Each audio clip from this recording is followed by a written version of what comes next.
the fight against diseases in Africa. The cancer center is all over the place.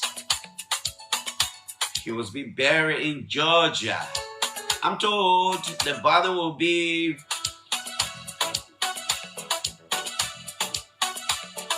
taken to the cancer center in Atlanta, Georgia for 3 solid days. People to move there. He died at the age of 100. An American farmer turned president of the country. He'll be remembered for a lot of things. Let's take a break. When we come back here, we'll talk about some of the things that matters most. I'll go to Nima County to talk to Superintendent Miampe Kogono to look at preparations ahead of the burial of Senator Prince Johnson. What are some of the issues? What are they doing there? Let's take a break and come back.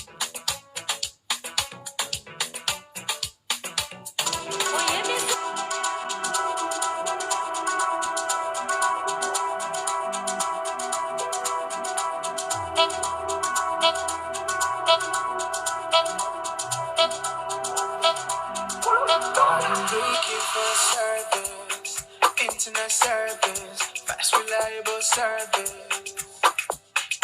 for your home and your office. Unlimited service with the best coverage. You better choose Connect.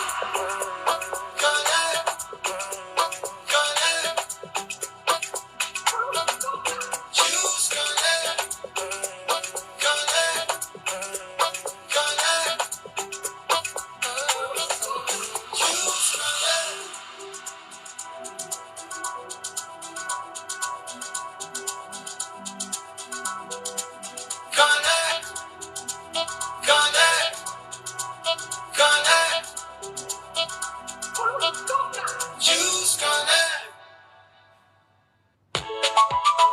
The Ministry of Transport, with funding from the National Road Fund of Liberia, has embarked on a wait station awareness to protect public roads and bridges from rapid deterioration and destruction.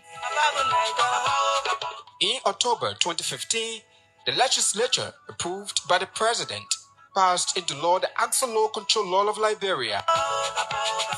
The law aims to protect public roads and bridges from rapid deterioration due to excessive weight of heavy goods vehicles, set limits on lighting weight to control overloading, and domesticate the ECOWAS Regional Agreement on Harmonized Rules of 2013. The Ministry of Transport says one of the major reasons for the fast deterioration of roads is the overloading of trucks and heavy vehicles. With weight stations built across the country to enforce the Axle Control Law, violators will be penalized. The Ministry of Transport says there is no need to panic, as enforcement of this law will not affect transportation fares. Let's protect our roads and bridges. Be a responsible driver and comply with the Axle Control Law. But she won't stop me lying. Sometimes I can sit and wonder when I see people post their photo on social media, it can get plenty likes and plenty comments. Oh my God! But not knowing that Rich Studio doing it. At Rich Studio, the people can just stand up photo. When you post it yourself, you can ask yourself, you say, I mean, yes, so yeah, and that magic go like equipment. But Rich Studio will care also about people. Look at the people services. The people say they can do photo shoot of all kinds. They do both indoor and outdoor. They can cover program even in a wedding or birthday party to do your video and also your photos. They can also rent out 360 camera. Oh man, the people can also do your makeup to make you clean, to make your face look so nice, to make you fine, and pick your face with the face big baby. People can also do jingle recording. Hey, bro, they open from Monday to Sunday. No break. From Monday to Saturday, the people can open from 9 a.m. to 8 p.m. For Sundays, they open from 1 p.m. to 6 p.m. From the look of things, Rich Studio, that can no equal. I can big one chair, then a baboon. Photo shoot, see photo shoot, but be deleted again. Easy. I'm talking, you not get even one question to ask me, say, hey, in Jamaica,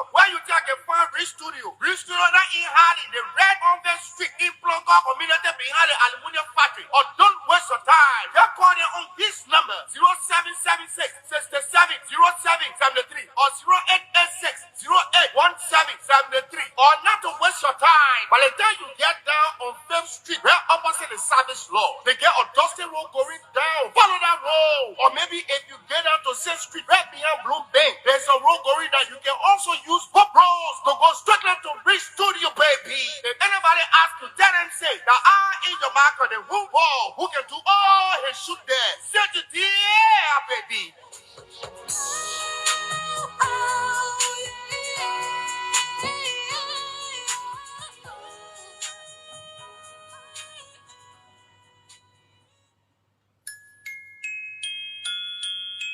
Ladies and gentlemen, boys and girls, watch out for the latest jeans attires that will spark your outer appearance on both social and formal gatherings. Check this out. The place is Some Business Incorporated, a brand of excellence.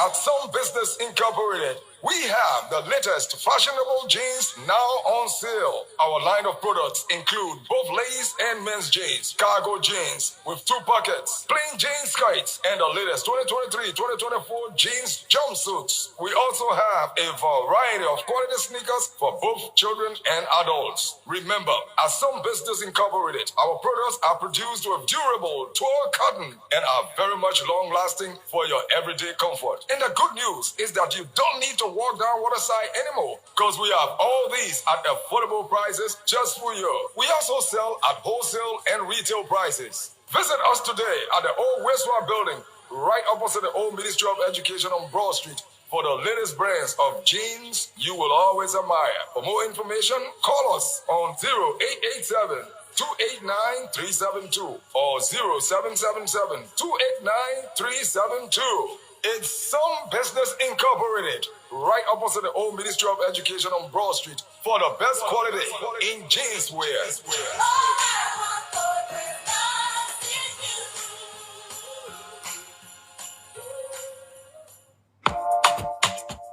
Attention, attention, attention to all lovers of the good things in life.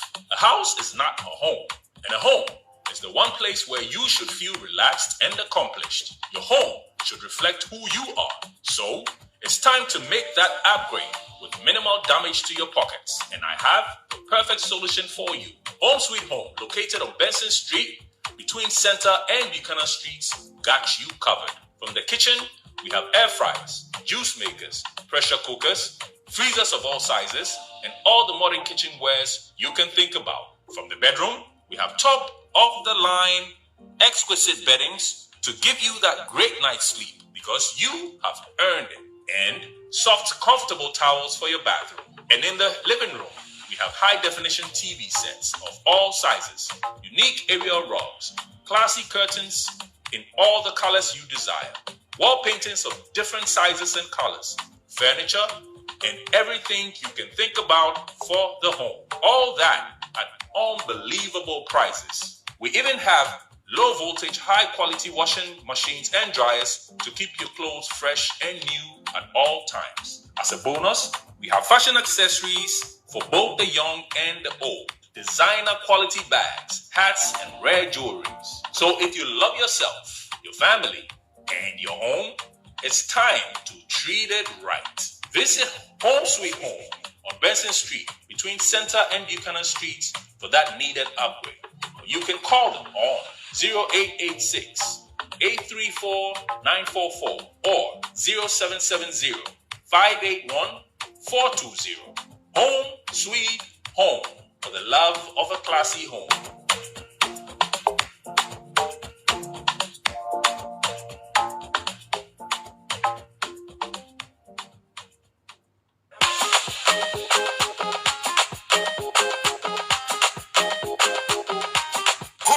My people, good news.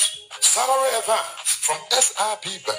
Get money from SIB while waiting for your next salary. This is for any customer whose salary passes through the bank. You don't need a collateral. You can pay off with your next salary, either in US dollars or Liberian dollars, depending on the denomination of the salary account. Terms and conditions apply. SIB, taking banking to a new level.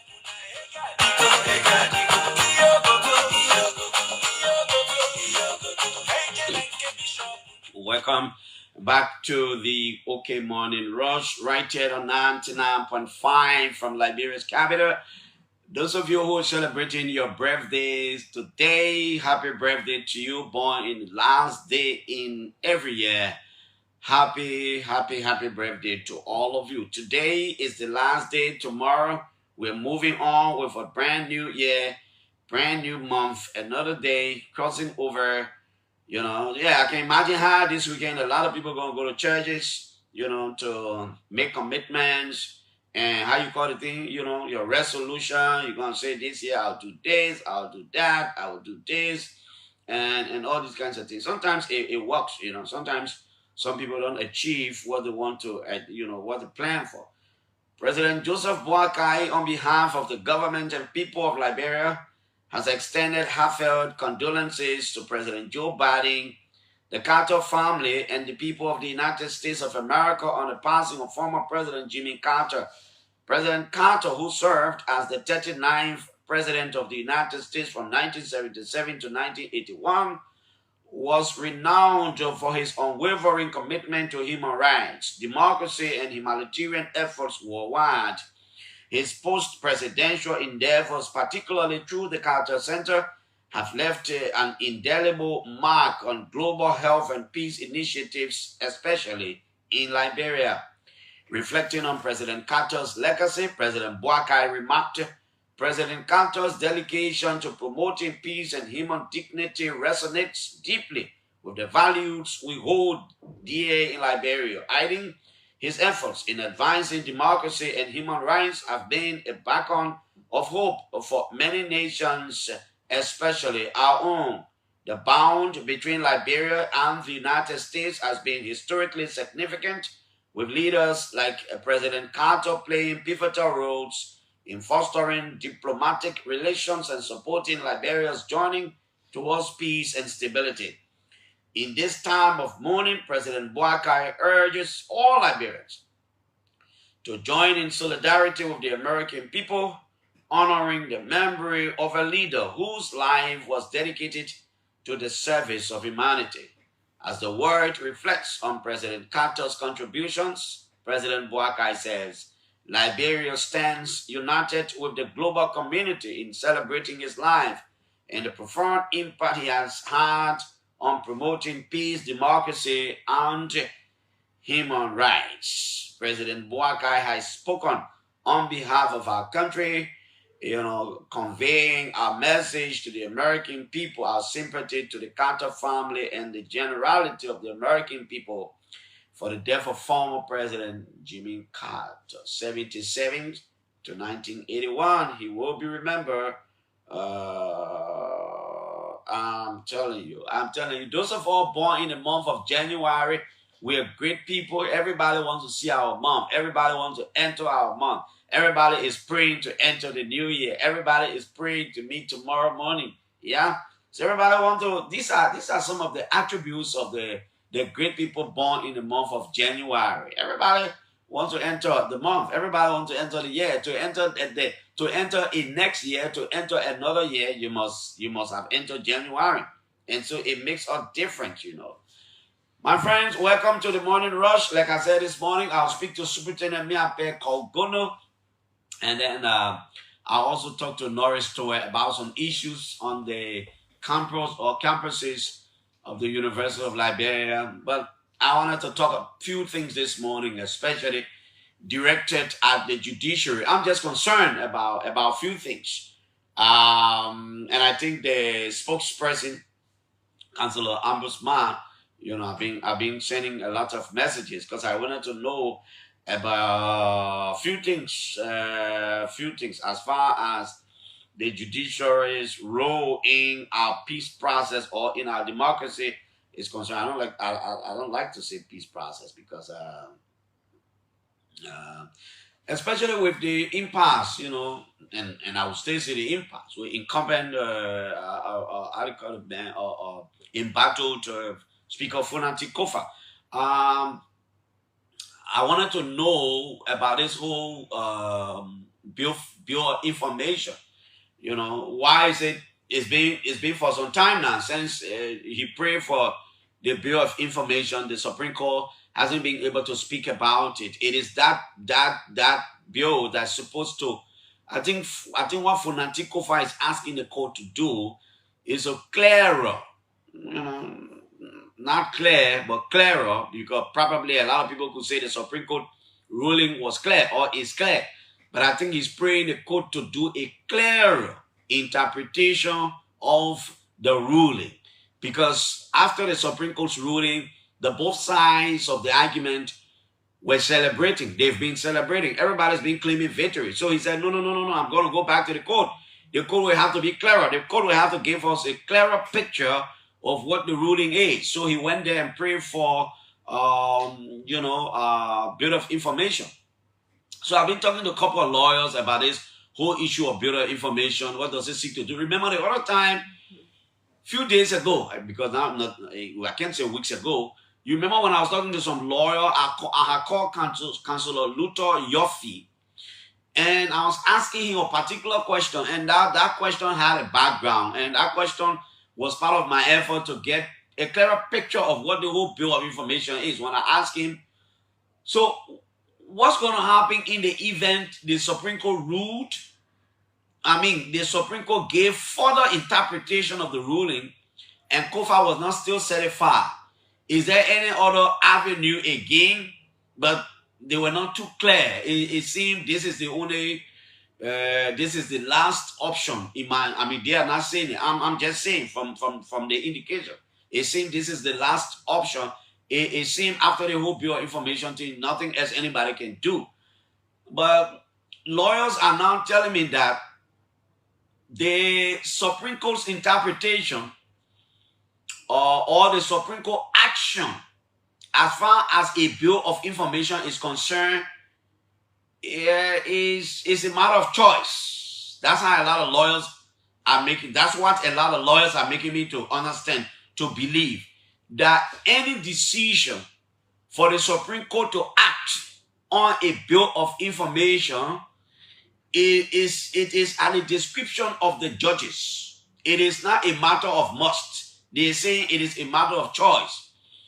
So a lot of lawyers have been telling me the Supreme Court can decide whether to act on a Bureau of Information or not. So my question to one of the lawyers was, okay, so he's gone to the court, he's praying for more interpretation of the ruling. So if the court does not speak to the Bureau of Information, what does it mean? And the lawyer said, but it means whatever the court had previously said, that is the ruling. So I'll say, wait. So at that point, I am believing that in the event, because it just almost reminded me about this thing called agreement. The diplomats got something they call agreement. So for example, if the president of the country, if Joseph Boakai wanted to appoint somebody as Liberia's ambassador to a certain country, before the president can make the nomination, the government through the Ministry of Foreign Affairs will rec that government to do a background on the president, say the Ministry of Foreign Affairs can rec the host country, that country, and say, well, we are about to send John Bryan as our ambassador to represent us here. So, you can do whatever background you want to do, and when everything is okay, you can let us know. So that host country will do a lot of background, blah, blah, blah, blah, blah, blah, blah. Then they will know what they're looking for and all that kind of thing. So when after doing the background, when they believe that yes, that person can come to our country to serve as your ambassador, then they will send something, an agreement. That note is for me in my words, it's like a diplomatic note of acceptance.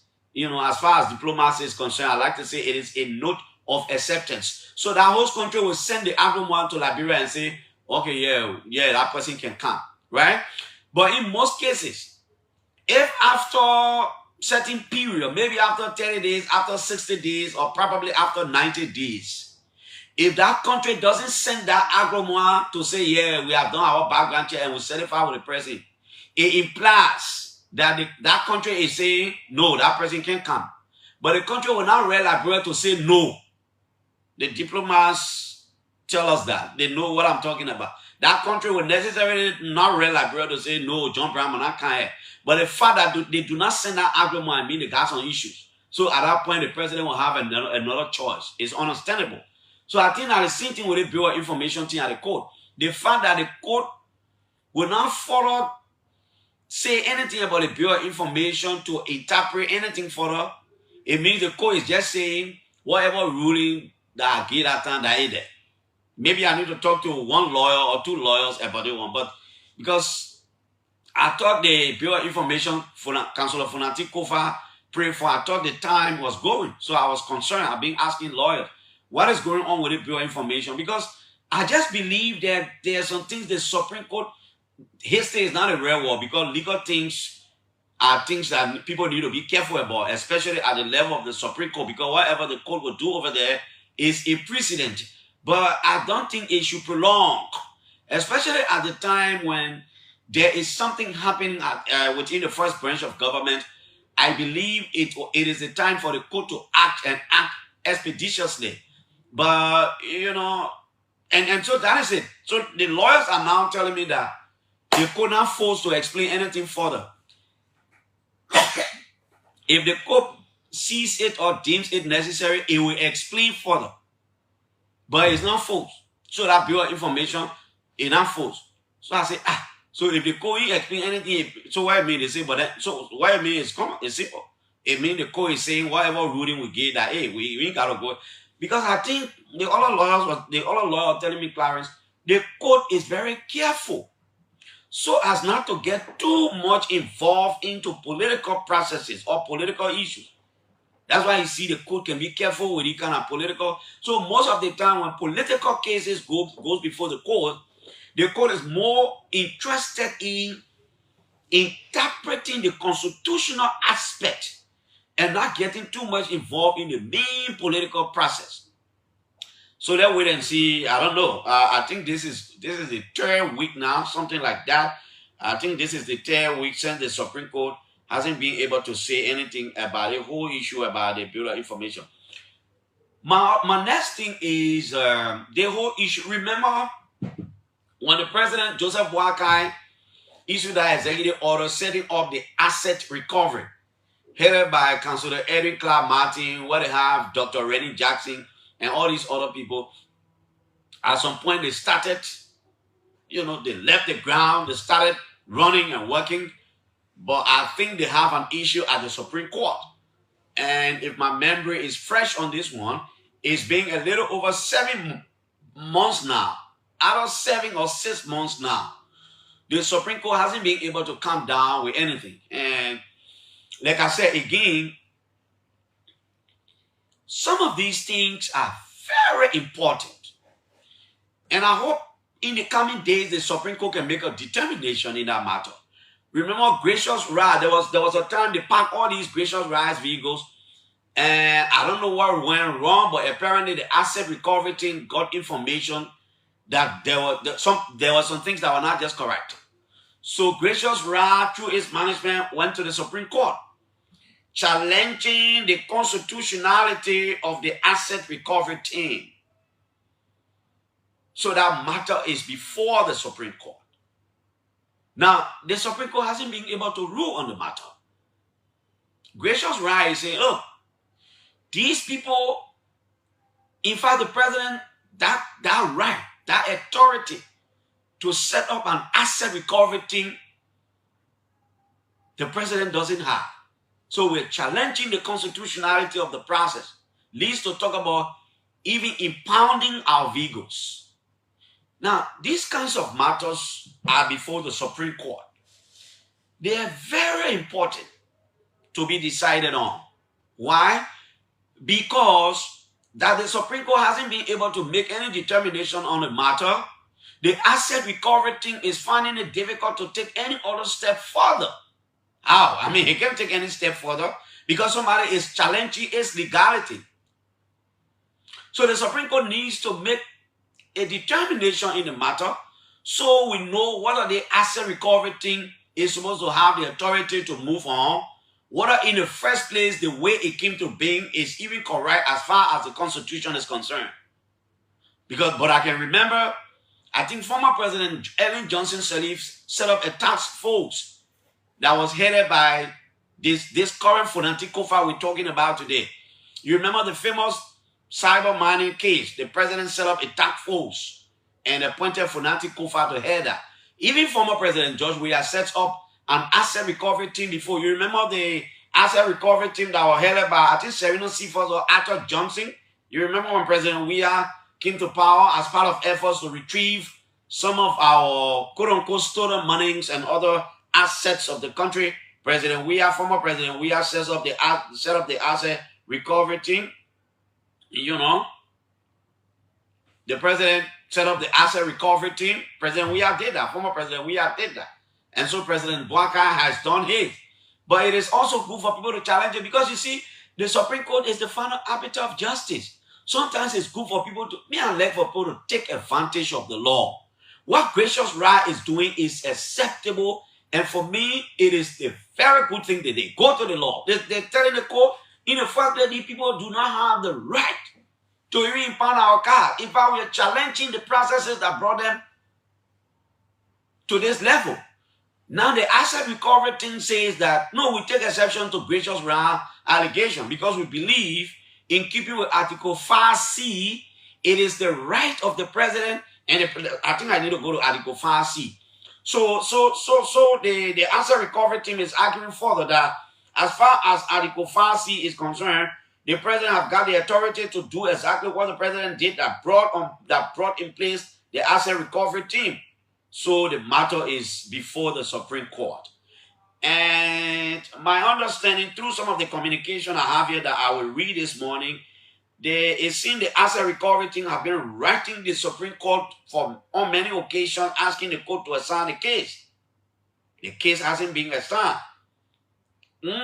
Article 5C say the president is not yet the president, but by reasoning. Article 5C say take steps by appropriate legislation and executive orders to eliminate sectionalism and tribalism and such abuses of power as the misuse of government resources, nepotism, and all other corrupt practices.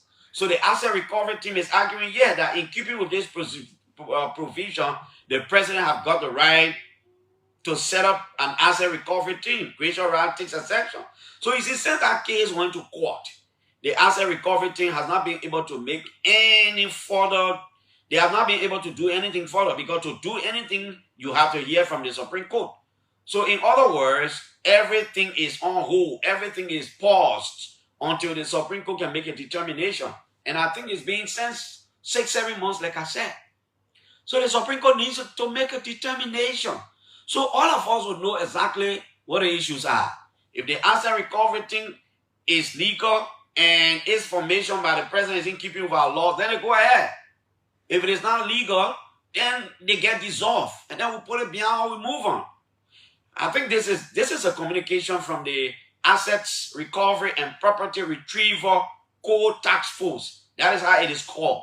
Assets Recovery and Property Retrieval Code Task Force. They wrote in October, Councillor Sam Momolu, Clerk, Supreme Court, blah, blah, blah. Dear Honorable Clerk, reference in re the unconstitutionality of Executive Order number 126, creating the Office of Assets Recovery. With compliments, we herewith write to respectfully request an assignment in the above reference case. This one now in October. They wrote the Supreme Court through the clerk. They said, look, we begging you, man. You're trying to assign a case here. They wrote the same letter again in November. This is it, November 11. They wrote the same letter again. They wrote another one again just recently, December 10. The Assets Recovery team wrote another one, just December 10. Then they wrote another one, December 16. So by reasoning, they've written almost 4 letters, maybe and thereabout, requesting the Supreme Court to assign this matter so that the court will hear it. And I think it's important for the country. Because if the court is not going to make a determination yet on this matter, it makes it difficult for the asset recovery team to function. Somebody has challenged the constitutionality of the tax force. So the Supreme Court says, y'all everything y'all do, y'all wait a minute. we gotta go into this matter, which is important. But then the court says supposed to hurry up now and go into the matter so we know who is doing what, who got what right, and who ain't got what right. We need to know all these things. Now, I passed by this morning. I wanted to say thank you to Mo Ali and his team at the Water and Sewer Corporation. I saw a photo of an attempt to restore Pambon water to Bopolu City in Bapolu County. You know, I was telling somebody yesterday, when they say government, the framers of our laws were very sensitive. And the way our democracy is structured, our system of government, everything. You see, all in this case, I think at this point we have 5.something million people. All are able to go to the Capitol building to sit down there and represent ourselves. All able to go to the executive mansion to say everybody in the country the president. All able to go to the Temple of Justice to say all of us are members of the judiciary. So you know what the Constitution say? They say no. We will put in place 3 branches of government. Each branch of government will be headed by certain people, but given certain specific responsibilities. So they say we'll have something called the executive branch of government. That executive branch of government, they say it will be headed by the president of the country, who shall be president of the country, commander-in-chief of the armed forces of Liberia, and everything. The president will be the chief administrator. The whole country, he will be the B president. And then that branch of the government, where the president heading, that branch of government will be responsible to enforce the law, to make sure people comply with the law, to make sure people, the other people giving people ticket, they say that executive branch of government. Why? Because it is under that executive branch of government that will have the police, that will have different, the EPS and all these people. So what we'll do, they the one will interpret the law. Then the people say, but we have to interpret law, it means you must have a law. I mean to enforce. To enforce the law, it means you must have a law. So they say, but then we'll create another branch of government. It will be the 4th branch of government. We'll call it the legislature. It will be headed by a speaker. So the way we'll do that legislature thing is, we'll have representatives that will represent the people from all across the country because everybody can come. So I'm not sure the legislature started with the number 103. No, the House of Representatives or the entire legislature. I'm not sure it started with 103. I think it started with certain number up and up. So they say, so that branch of government, that it will be responsible for making all our laws. And then we'll have judiciary. Because when we made a law, somebody has to interpret the law. So we appoint people there. So that's our government looking, right? So the president appoint people to do different things. In the executive, there are people that also do certain things. Mo, you're doing a great job. I saw the Pambon water, and I'm told that water could not have been possible going to Bapolu had it not been for Senator Amara Cornell, who fought with other members of the Bapolu caucus to put some money in the budget to WSC to be able to direct some of its resources over there. And I encourage other representatives and senators to do same. Maybe you can't do it all over in your district at this point because it takes time. But I encourage all the representatives and the senators in all the counties to make appropriations in the budget for water to be restored, for Pambon water to be restored to every county capital. Yeah? I want to see the LWF thing going to Riverside County, the land of my forefathers. I want to see them going to Cestus, even though the bridge is down. I wanted to send Minister Giddings a lot of text messages this morning. He hasn't responded. I wanted to know whether Public Works is taking some initial practical steps. Yeah, I may have heard it in the news and other stuff, but I wanted to just interact with him a little bit about that. I want to see Pambon water. I want to see LWSC going to Hurazon. I want to see them going to Bioba, in Riverside. I want to see them going to all these places. I want to see them going to Feshtown in Riverview, for example. So our representatives, and these are, when I was talking about the executive, the legislature, the judiciary, what I was trying to say is, all of us can go to the House of Representatives. But all of us can benefit from the country. If you have somebody way over there in Timo, the pastor, the rural people call it Bioba, in Timo. If we have our people way in Cestus, for example, benefiting from water, they will see the government working. Now the people in Bopolu, they are about to benefit from water. They are benefiting from the resources of their country. Every time I talk about Bopolu County, I'm so passionate about that country because when you see the natural resources that God gave those people and the manner in which it is taken from that country with absolutely nothing going back, then you know these people have sufficient reasons why they're supposed to benefit from water. Like all the other counties. I want to see water in Sanicoli. I think there's some there. I need to check. I want to see water being restored to Vonchema, to Zwedru in Grangile, Greenville, Harper, all these places. Then we say, yeah. Because, listen, all of us can go to that mansion, we stay online, we say, President Boagale or Yeo can't divide the money. What the budget? The budget like 800 and some more million. All right, everybody stay in line. If you're from Bongale, start standing in line from Baratua to Khan. If you're from Rose, start standing in line. Ain't no to Khan. Just stay in line, let's divide the money. Our system ain't working like that. So the way the citizens can enjoy the money, can benefit from some of the money, is for the government to create the enabling environment that will lead to the provision of basic social services. So wherever they are, the man can just open a faucet, open the pump, in the morning, water coming out. The man feels good. Say, yeah. Oh, yeah. But then the senator we elected, the representative, then we are working. Look at, I can just remember here now, no more sending the children all in the well to go fetch water or you just turn the hand pump. Let's start from the capital cities. Is it too difficult? No, I don't think so. Let's put the money there. Let's go to Buchanan. Let's restore pipe-borne water all over the city of Buchanan. So when the people come from the towns and villages, they come to Buchanan, they're able to see pump. Listen, there are some of the children who were born up to now, they are not being able to see pump. They open pump to see fresh water. Let them see it too. Then we know something going on. That way everybody thinks that the government is working. When the children can see, when the children can have LEC 24/7, what LEC will not come in the community, then everybody tell me, oh, LEC not come, LEC not come. I know the kind of thing. Then we know the government is working. 8:15, our friends from Sikamoto will be here. 9 o'clock this morning, I've invited 2 young Liberians here to come and look at critically the 1-year performance of the Joseph Boakai administration. I've invited former acting or deputy EPA boss Ronald Dubayo, who is here from the United States. Ronald will be here this morning.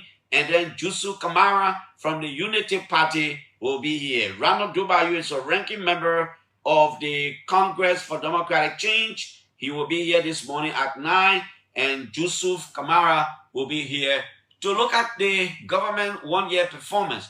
I'm sure Jusu will see all reason to say Joe Boakai has done well, he's doing well, while Ronald Dubayo will take exception. It will be a wonderful discussion that everybody will benefit. This is the OK Morning Rush. It's on 99.5 OK FM from Monrovia. Right here is on a Tuesday, 31st of December, the last day in the year, right here, 2024. What is it? I'm trying to cross over to get somebody right now that we can talk to about an issue. Then later on, we can open the telephone line. Where is the Freedom Fighter song? The song that makes round, the song that never gets old. You need to come and get me the Freedom Fighter song. The song that never gets old. Caesar Gator. I want to do it this morning. So for all of you, man, it's good that we are seeing the last day in the year, and we pray that we cross over tomorrow, the 1st of January, 2025. Trust me, all through January, people will still be writing 2024. Councillor Norris Toure is the Vice President responsible for university relations at the University of Liberia. He's on this line.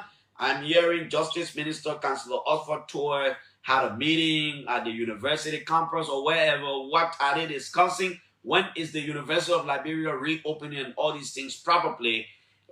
We can just pass by some of these things with Councillor Toure. Councillor Toure, good morning. It's good to have you here the last day in the year. Yes, the penultimate day in the year to January 2025. It's a pleasure to be on your widely listened to radio station this morning, Clarence Jackson. Thank you for having me. Counselor, Merry Christmas and Happy New Year. Many happy return, man. How is everything?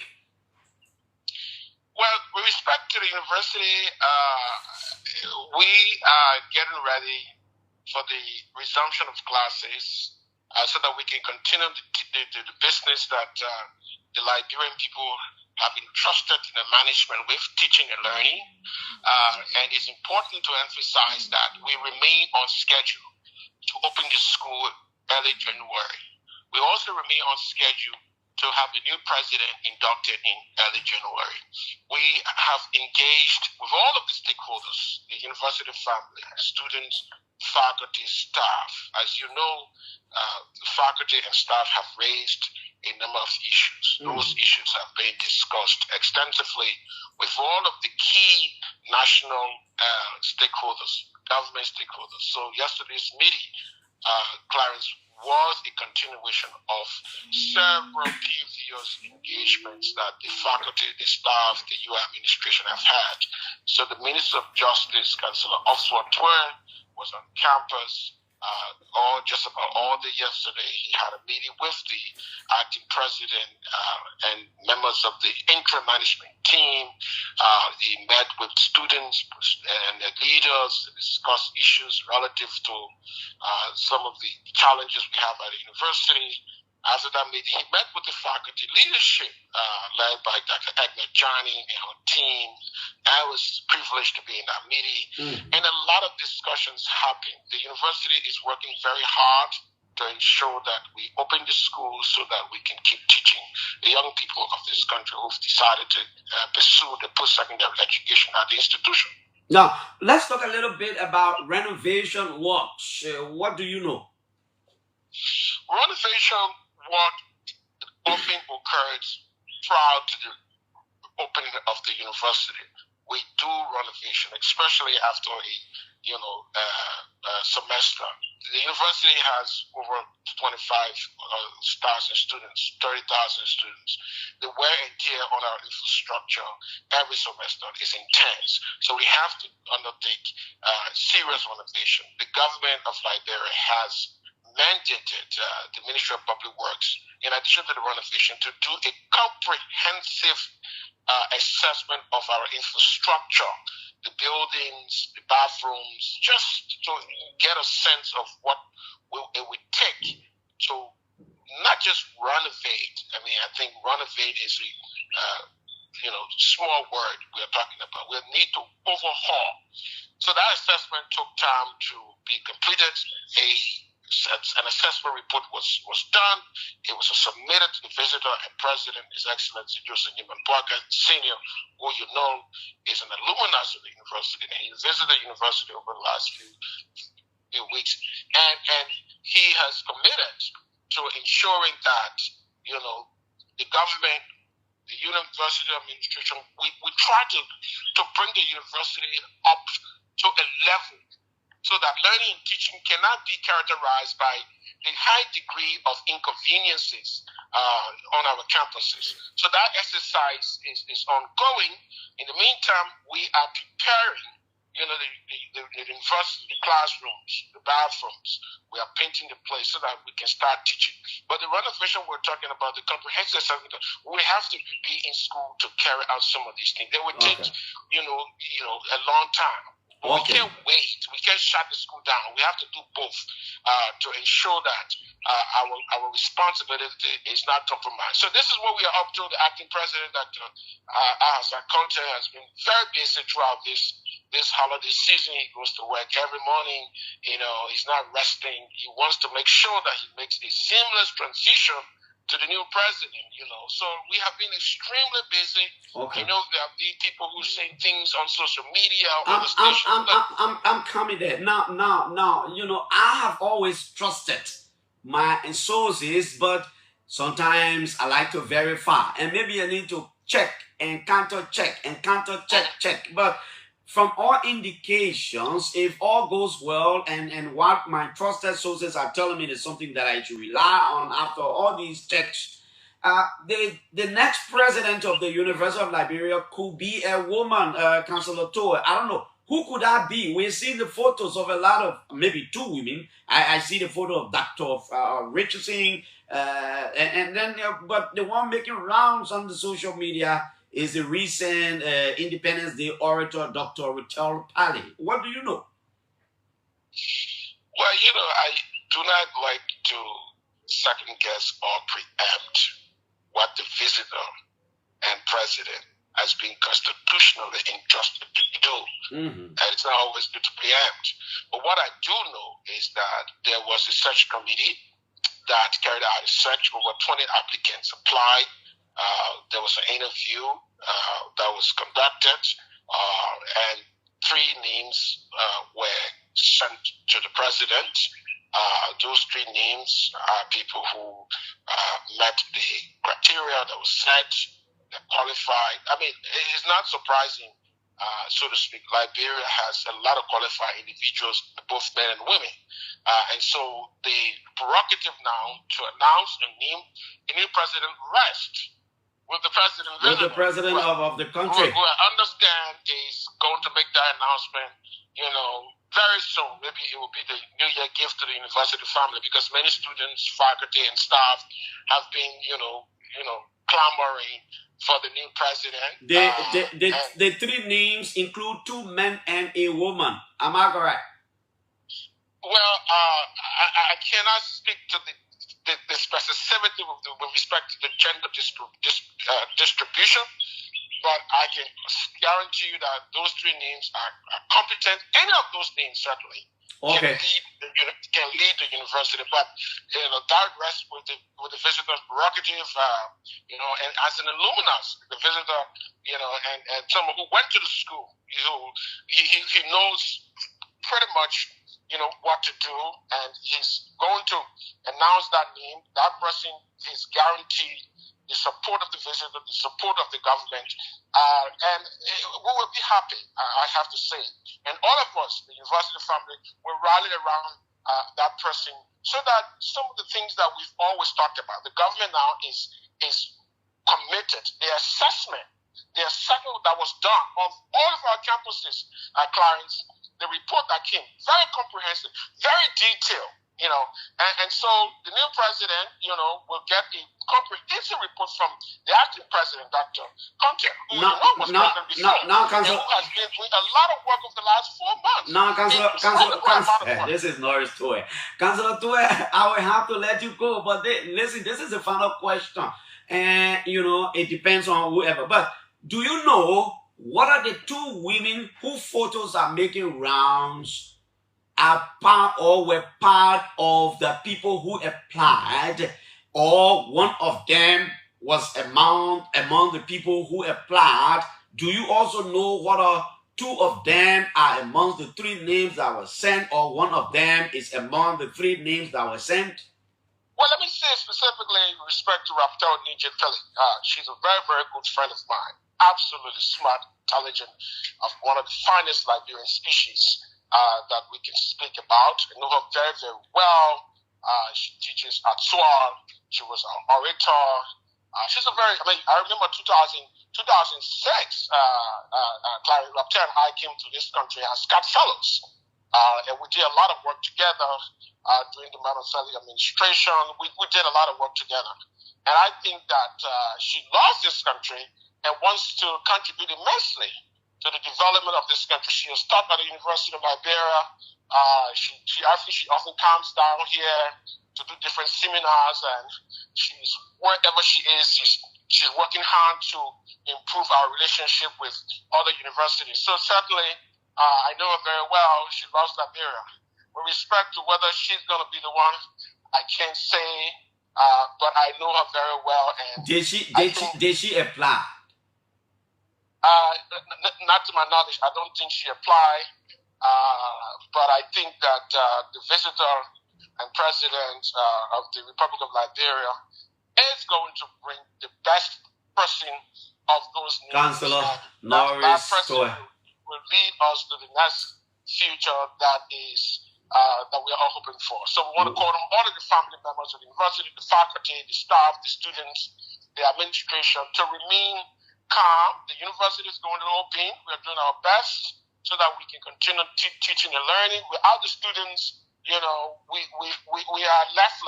Councillor faculty, we are Norris-Towe, thank you so much. Thank you. I wish you all the best. Norris-Towe, he says, no, not to my knowledge. Dr. Rattel is a very brilliant young Liberian woman, but as to whether she applied for president of the University of Liberia is not to my knowledge. However, the president of the country, have got that authority to appoint. But the president appoint one of the three names that is before his desk, or that before his desk. Let's see how it works. I'm trying to get to Nima County to talk to Superintendent Miampe Gono. If we can get her, we will open the telephone lines and we can have a conversation right here. This is the OK Morning Rush. It's on 99.5. Without getting into it, let's listen to a gist of the song. Probably we come back, we take our calls. Is the superintendent here? Madam Sue, good morning. Good morning. How are you? I'm doing well. I'm struggling to get to you. I say I got to get to my sister this morning. How are you? Today is the last day in the year. How is everything going there in Nimba? Oh, so far so good. We are grateful to God. Okay. Compliments of the season.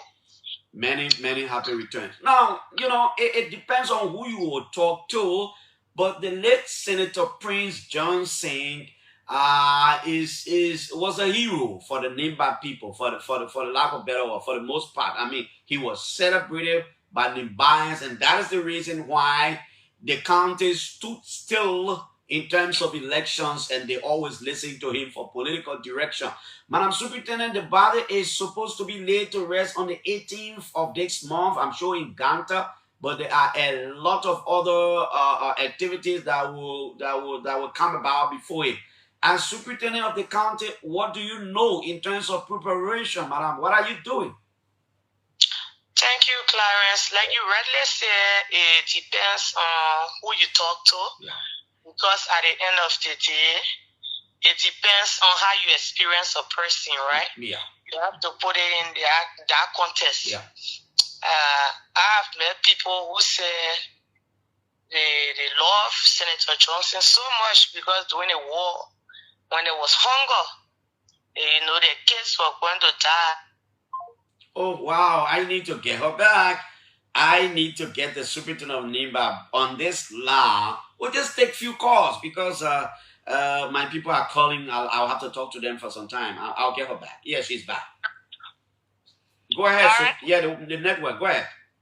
Yeah, and they say, oh, Senator gives them right, he gives them oil, and they were able to survive.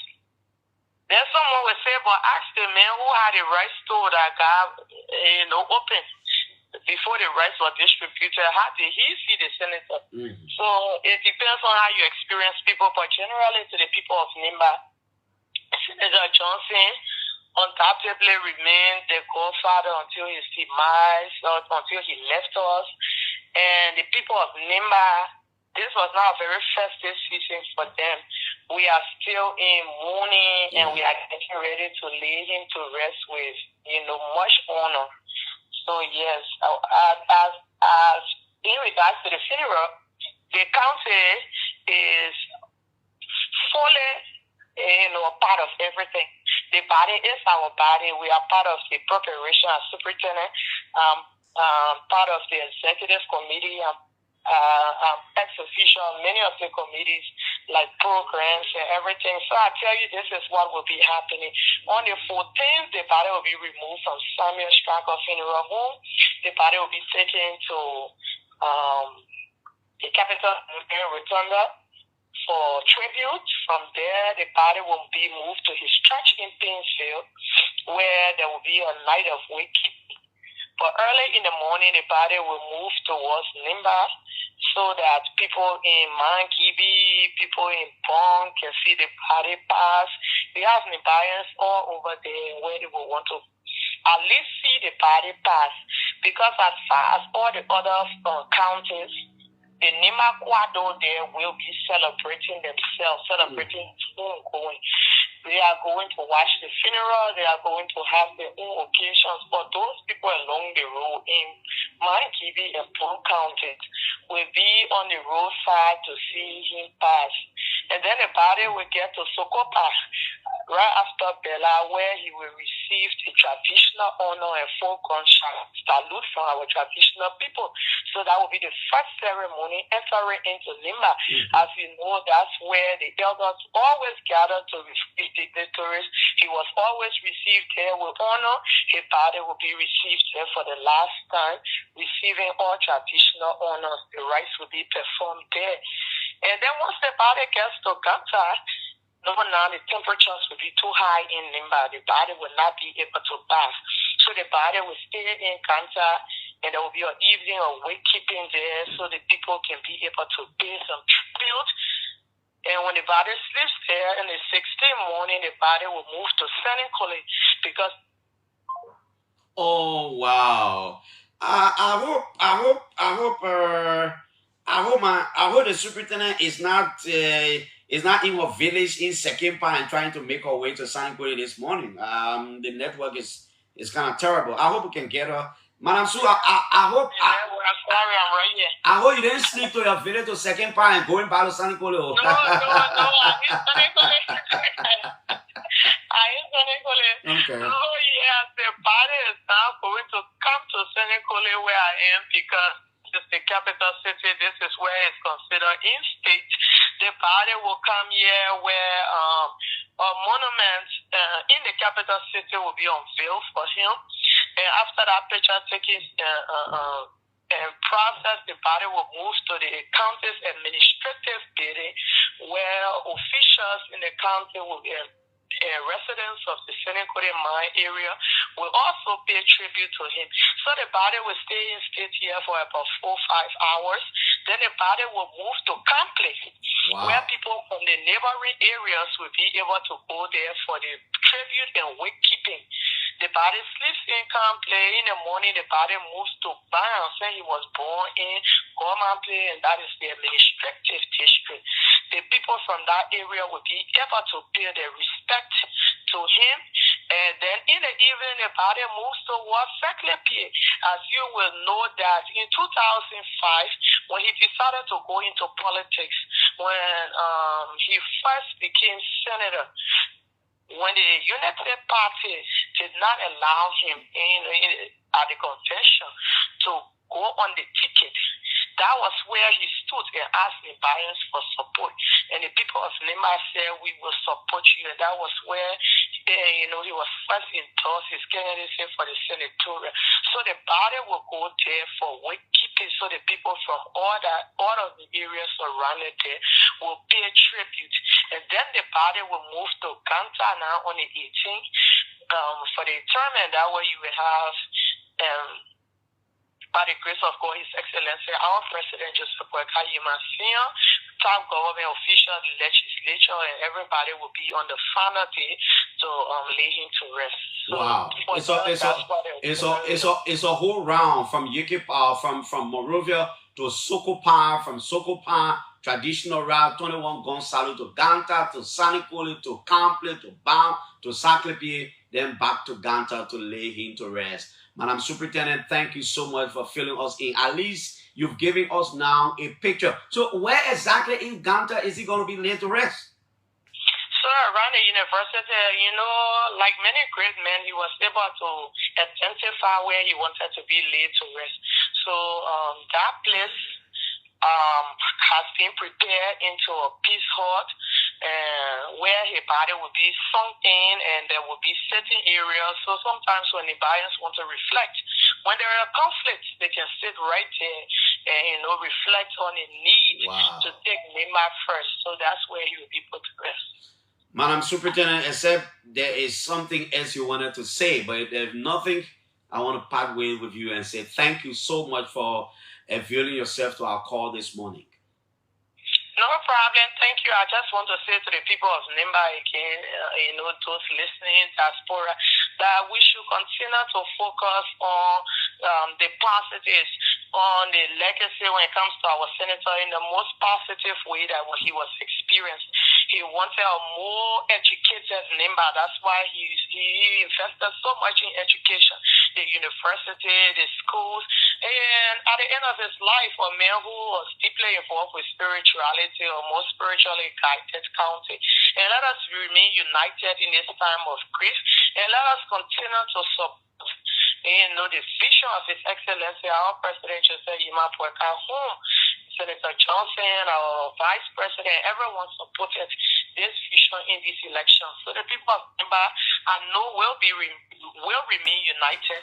But I just want to call upon them again. Let us unite during this time of tragedy for us. Thank you so much, Nima County Superintendent Miape Colgon. Very strong Nima. Miape Kosenko Pereo. Kosenko Pere. Well, let's go ahead. Let's take a few calls. Sikamoto is here. We'll usher them in very shortly. We'll just take a few calls. 07777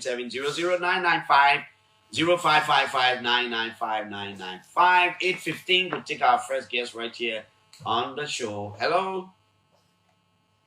Good morning. Okay, we can't get you here. Good morning. Good morning, Clarence. Compliment of the season. Many happy return, my brother. Let's hear you. Call your name and let's hear you. My name is Ebenezer Williams, and I call from the Clarence area. Let's hear you. I want to say thank you for your tireless effort from the January 1st, 2024 up until this time. I want to say thank you. This job is a sacrificial job, and you guys are doing very well to inform the public about happiness of the forward march of our country, Mama Liberia. Thank you. But to the point, the University of Liberia that had a very serious prayer ongoing, and this administration came and everything went down the drain, and they started to blame other people. What I intended to say, it is a bluff and it is a doubt that the university will open in January. This old man has proven himself not to be interested in education. The very university that he hails from, this university has been paying less attention to. And the young people we have been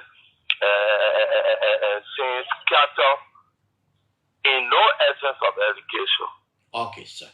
Let's take a few calls. My guest is already here. Hello. Good morning, Clarence. Good morning, sir. Let me say good morning to the Excellency President Baka. Somebody take on a Johnson in that town.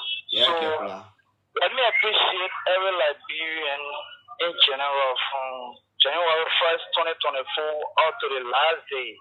And let me say Merry Christmas to everybody who want to have peace, who have been in unity, who have been appreciating the effort of our administration and current administration. And also, let me say thank to you as manager, as individual who are always holy. I mean, the integrity of the institution that seems to be the best, if not the first, but among the first two. So I want to appreciate you and continue with independent work in the country. Thank you. Thank you. I'll take in the last one. Hello. Hello, Clarence Johnson. Yeah. This is Lahadi Soni, and I call you from the headquarters of Renaissance Intellectual Center.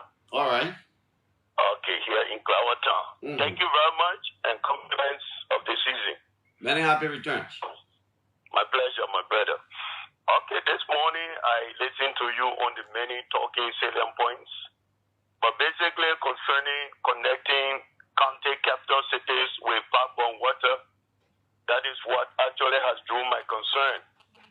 And this particular administration, let me speak to the manager of the Liberia Water and Sewer Corporation in making sure that some of these things, like he's doing very well, let me commend him from that point, but they need to really be very careful and to do it with some level of speed in order to actually condemn most of the capital city, because, like you said, there were children born during the war, but then the medical facilities, being roamed by the war. So at the end of the day, they could not really see some of these things. So if it is done at this point in time, if they get to see, they will be happy.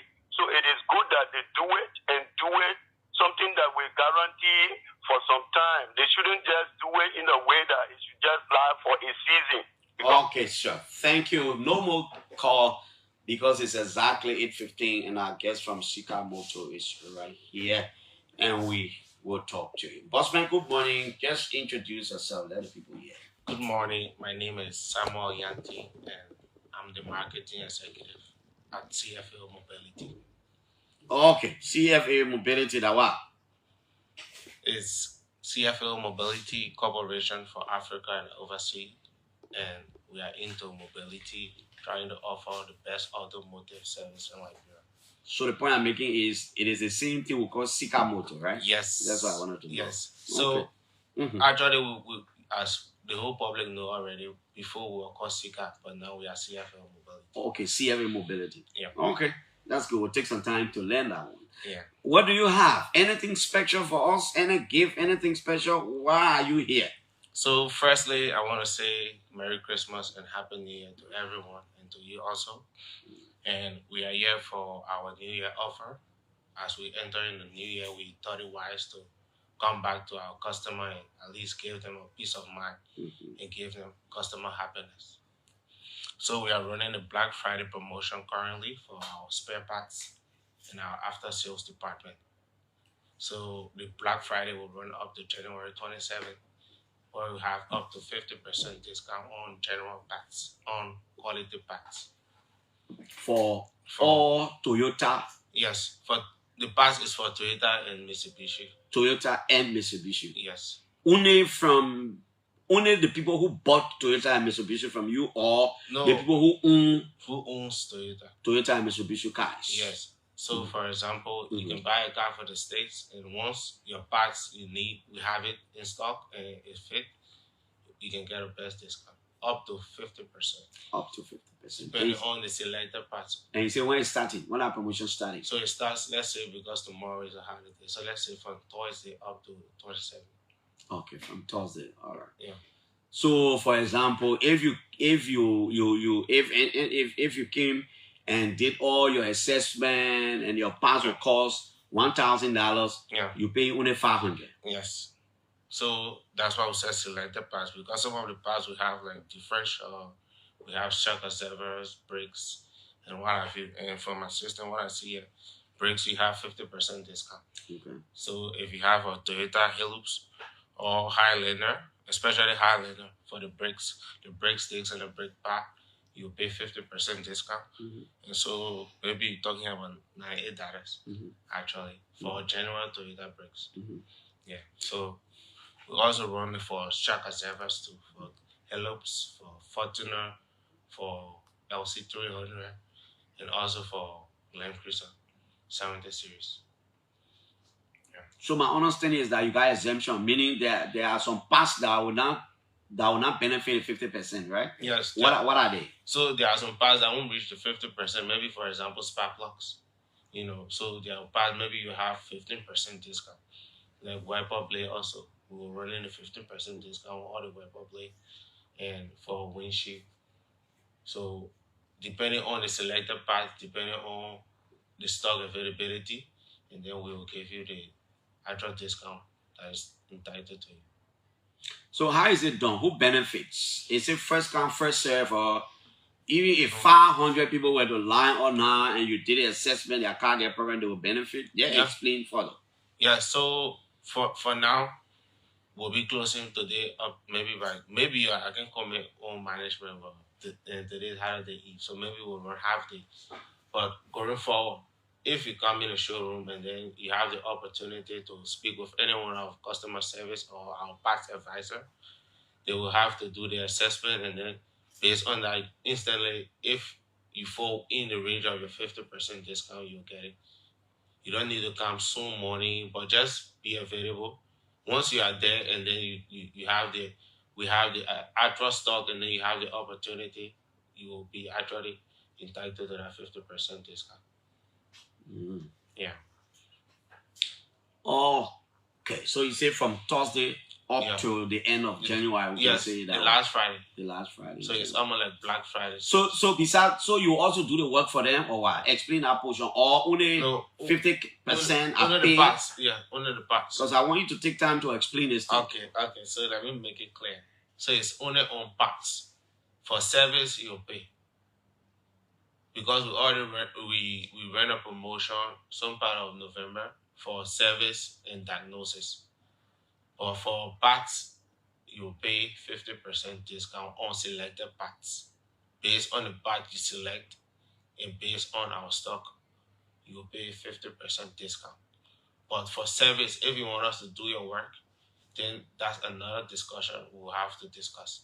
But you have to pay the actual price. But if we see it necessary to give you discount, we can also discuss that as a customer and as a service provider, and then we can do the business. So in short, in other words, your promotion is 50% depending on the parts. Yes. But we will not do your work. Yes. You want us to do the repair at different discussion. Yes. But you can just drive to our area, showroom. our showroom. We do your assessment. You buy your part, you carry it. Yes. Whatever. But if you want to remain there for our mechanics to do your work, that's different talk. Yes. So, for example, you could be selling in Clarence also. You can come and buy from us since we are doing the Black Friday, the wholesale, and then you carry it to your workshop. You sell it. So, based on that, we are not doing service for you. But if you want us to do the service also, we can discuss as a customer and as a service provider, and then we can come out to an understanding. I'm sure our bosses will be willing to give discount also. Yeah. As many customers as possible. Yes. You don't have a limit to say. No, right now. Only the normal. No, right now, no limit. No limit. Yeah. To be honest, we have stock. We just got a new container. You got more parts? Yes. We just got a new container in November, and also we'll be getting some as soon as possible. So we have stocks. And right now, we're also doing the tires in promotion for tires because it's after sales too. So you buy 4 tires, we'll give you 1 free. Yeah. So you buy 4 tires, we'll give you 1 free. Yes. We have the Greystone, the Pirelli, the Tekken, and the Raking tires. So based on that, any tire for any car or only? Yeah, no, for any car. You just come with a number. Yeah, you just come and we get a number in stock. We give you it. You buy 4, we'll give you 1 free. Absolutely. You don't need nothing else. So you buy 4, you get 1 spare tire free. Brand new tire, not used tire. Really? Yeah. And your prices of tire range from what? You want to say that or we leave it? Oh, no, I can comment on it right now. So I check the system. But you gotta go there. And the number also too. The number matters. Yes. Brand new tires? Yeah, brand new tire and a Greystone, the one at Firestone is produced. And then Pirelli, Tekken, and Raking. So we do 4 brand with new tires. Okay. So you buy 4, we give you 1 free. Yeah. You buy 4, we give you 1 free. Yeah. And also new vehicles running promotion too. And luckily for them, at least they have 1 or 2 sales coming in from the promotion. You buy 1 LC300 vehicle, you get 1 Yamaha Crocs. That was for the Christmas and the New Year giveaway. So you buy 2 units of Toyota Helps, we'll give you 1 Yamaha Crocs motorbike. You buy 2 units of Toyota Belta, we'll give you 1 Yamaha. When you say unit, what you mean for the sake of the people who listening? Okay, 2 pieces of car. So it means 2 cars. If you bought 2 Toyota Hello pickups, yes, we'll give you 1 motorbike free. Yes, Yamaha Crocs. I'm talking the real Liberian way. That your technical term you're talking over there, but break it down for all. Yeah, so if you buy 2 cars, 2 Toyota Belta, the sedan, the small one, like the taxi, what we can use. Sometimes private people can buy it for the children. You can even buy it for your personal use or any use you want to use it for. You buy 2 or 8, we'll give you 1 motorbike for yourself free. Yamaha motorbike. Not the AG motorbike, but the commercial bike we have called the Yamaha Crocs. Okay. Yes. So you buy 2 units of Belta, we give you 1. So all you need to do just buy 2 cars. Yes. You get your 1 motorbike free. You need to ask for ASAP also. Say, are you serious? Yeah, just go there and say that Samuel say, that Ama say. You go there for it and you will get it. So now anybody can go there, just buy 2 of those cars. Yes. The person will not beg anybody. The motorbike will come. Yes. Really? Yes. You buy 2 hellops and they pick up. And then we got a Romeo also. The family car, I got a seat all in the back. It's almost like a sedan or like a SUV. Like, let's say mini SUV. So you buy 2 units, you got 1 motorbike free. And the promotion and that's some there. Yes, for the new vehicles. So I can encourage anyone. Yeah, even you want, at least you can give it to other people in your community, beginning to run traffic that way. Yeah, so. Okay, so just explain this whole issue about the 50% again. Just take your time, explain it again. Okay. So for the after sales department, the parts department, they are running a promotion to, let's say, to at least to clear out and then to bring in new stock, to clear out and bring in new stock as quick as possible. And some of the things we realize is the pricing. Sometimes customers complain and customers complain. So we decided to say, okay, since this season, the Christmas season, we notice things are a little bit difficult when it comes to financial issue. Let's give back to our customers. So we are doing it in a way that at least customers can have a satisfaction on general parts. You pay you pay less to get the actual parts. So you pay 50%. You pay 50% on the selected parts. So, for example, if you come to buy brakes from us for a Toyota Highlander, just the brake sticks, the actual price we used to sell it was, let's say, $197, but now you pay $98, 50% for Toyota Highlander brake sticks. Yeah. So if you want us to change it or you want us to service the brakes to work on it, we'll have to discuss and then we'll have to give you a discount if we see the need necessary for the service or the labor. But for the parts, we'll give you it free. You can carry to your mechanic that you trust, and then they can do your work also. So if you are a wholesale seller or retailer, or even you have your own workshop, and then you need parts too for your customers, you can come and then we can give you a discount. So meaning we are also encouraging people that sell parts out there. Okay, you're not only the package is not only benefiting car owners, yes, but people who sell car spare parts. Yes, you can also come and buy from us. Yes, and it's genuine parts. The original will not counterfeit to say, oh, we're giving counterfeit to the market. It's the original parts. That's the beauty of it. Because one of the things we realize that's one of the things that is suffering most vehicles out there. Customer complain. They buy counterfeit material for the car and then it won't last long. It won't take them longer. And then they always face problems when it comes to service and auto repair. So if you come, we give you the parts. You can carry it to your workshop, you can carry it to your store, you can carry it anywhere, and then you retail as well. Yeah. Anything else you want to say? Also, for now, we have an upcoming customer happiness for the 2025 year. We are trying to launch our furniture showroom. So you don't need to come to our office anymore when it comes to view the available vehicles and to tour in our showroom. You can stay from the comfort of your home, use your mobile phone, use your laptop, and you go to our website and then... Really? Yes. So it's something that we have the equipment already. We have everything. We just need to do the setup, and then it will be up and running. So we are moving into a digital world that we want to give peace of mind to our customers.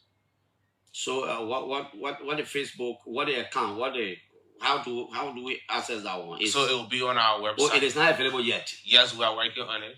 We have all the cameras, all the equipment for that in our office currently, and we are working on it. But it will be on our website. So, for example, as soon as you go on our website and CFL Mobility Liberia or Toyota Liberia, it's automatic already. So it's almost like you will enter a virtual showroom already, and then you can tour the entire place in a 360-degree angle. So you'll be like you're walking around. You can open any car door. You see all the features of the cars and what have you, on your phone at the comfort of your home or your office, anywhere you are. Oh, that's good. Yeah. All right, let me see what I can get. A few people, interacting with you on the line a little bit, asking you about some of their concerns. You say what do you call a new name? I want to start CFAO. Yes, Corporation for Africa and Overseas. Okay, our friend from CFAO, commonly Sikamoto, is here talking about a Christmas and New Year package, 50%, all of the, or most of the spare parts, original spare parts. You go there, beginning Thursday, just go there, they give it to you, it's 50%, and they have other promotions. You want to ask question? 0777 700 995 0555 995 and 0555 026 995. We're talking about car now. We're talking about car spare parts now. Instead of you spending too much, they're saying they'll give it to you 50%. And these are original parts. Then there's another promotion. You purchase 2 vehicles, they give you 1 motorcycle absolutely free of charge. Isn't that something good to think about? So you can call him and let's talk about it. You want to direct for the benefit of people who might not know your office. You want to direct people to your office, but before that, let's take this call. See, right? I don't know why these people don't call on these lines. Hello? Good morning, how are you? I'm good. I'm good. Thank you very much, Clarence, for this show. Can you please ask the guest there? The man listening, just ask him. The email address, the number that we can get him on as well, please. Then the next thing is, does he actually have Mitsubishi parts? Mitsubishi parts. Okay. Thank you. Okay. And I also want to ask you what I get parts for Dutch. Send people bringing Mitsubishi now. All will be asking, you come and answer plenty of questions. So please mark it, please. Mitsubishi, he's asking their concern. Yeah. 0777700995. It's a wonderful opportunity. Those of you who got Toyota Vigos, you know, even if I were you, even if you don't have a problem with your car now, and but you got money, some of the strategic parts on the car, you know, that are hard to get. It's not time you just take advantage, go and get it, and just keep it. Who knows? You know, some of the strategic parts on the car, go and get it, 50% discount, and just keep it. Anytime it give up, you know, then you can just get it installed. 0777700995, and let's go here and talk to you. Good morning. Yeah, Clarence, good morning. Good morning. It's a privilege to be a media outlet, and good morning to your guests. I'm Focus. Yeah, Focus. Yeah, Clarence, I'm from the Southeast. Firstly, let me say happy Christmas and personally to your guests and maybe you. Mm-hmm. I have 2 major concerns. I think it is important when some of these quality service providers are put into Liberia, especially where we are. The first thing is expansion. After the Southeast, whether the company is contemplating. In fact, most of the vehicles like Toyota, Harley, and Land Cruiser are being used in the Southeast because the place is considered as a rural area. Mm-hmm. So I want to know whether they are considering expansion to be able to alleviate the constraints our people are facing in that part of the country. The second thing I have to do with, I think I got a problem with the selected parks. If you want to do promote to be across the road, I mean, to be very fair, to say, when you can do selection, and then they want to be discount, 50% the other one, I think they need to re-strategize and rebrand their idea. As long as you say promote, that promote will fall in the category where everybody should be able to benefit. Suppose the selected parts is not what I really need, but there are other parts that they also take advantage of. So I want to encourage the management and the marketing department, they should be able to do it across the board so that ordinary person can benefit. Thank you for that. Okay, Focus. Hello? Hello? Yeah, just cut your radio off, man, please. You getting me now? Yep. Good morning, how you doing? I'm good. Okay. I just want that 1 or 2 information from the seller in your studio. I got SJ Crucial, Land Cruiser FJ. What are the guy parts for Land Cruiser FJ? Land Cruiser FJ. All right. He's listening. Hello? Yeah. Good morning, Clarence. Good morning. My concern is I want to ask if they have this Kia, the Korean car, do they have an original nozzle for it? The Korean car, right? Yeah, the Korean car, the nozzle. Okay. The nozzle. Hello? Hello? Good morning. We lost you. Yeah, he's writing. We can take two more. Let's see what I can take two more, and then we can move on. Let's go right there.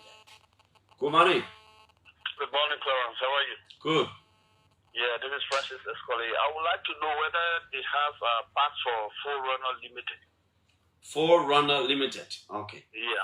Thank you. Especially the about the article stuff. But whether they got a part for it. Okay. All right, brother. Hello. Good morning. Good morning. Yeah, I want to know about did you get GMC?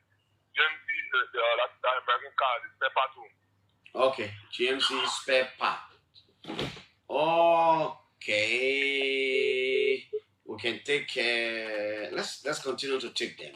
He's writing. Hello. Hello, how you doing, my dear brother? We're good. Bluetooth mode. Hello. I'm checking after. Okay. Yeah, the conversation is a very fun conversation. And then I've been following it from the onset.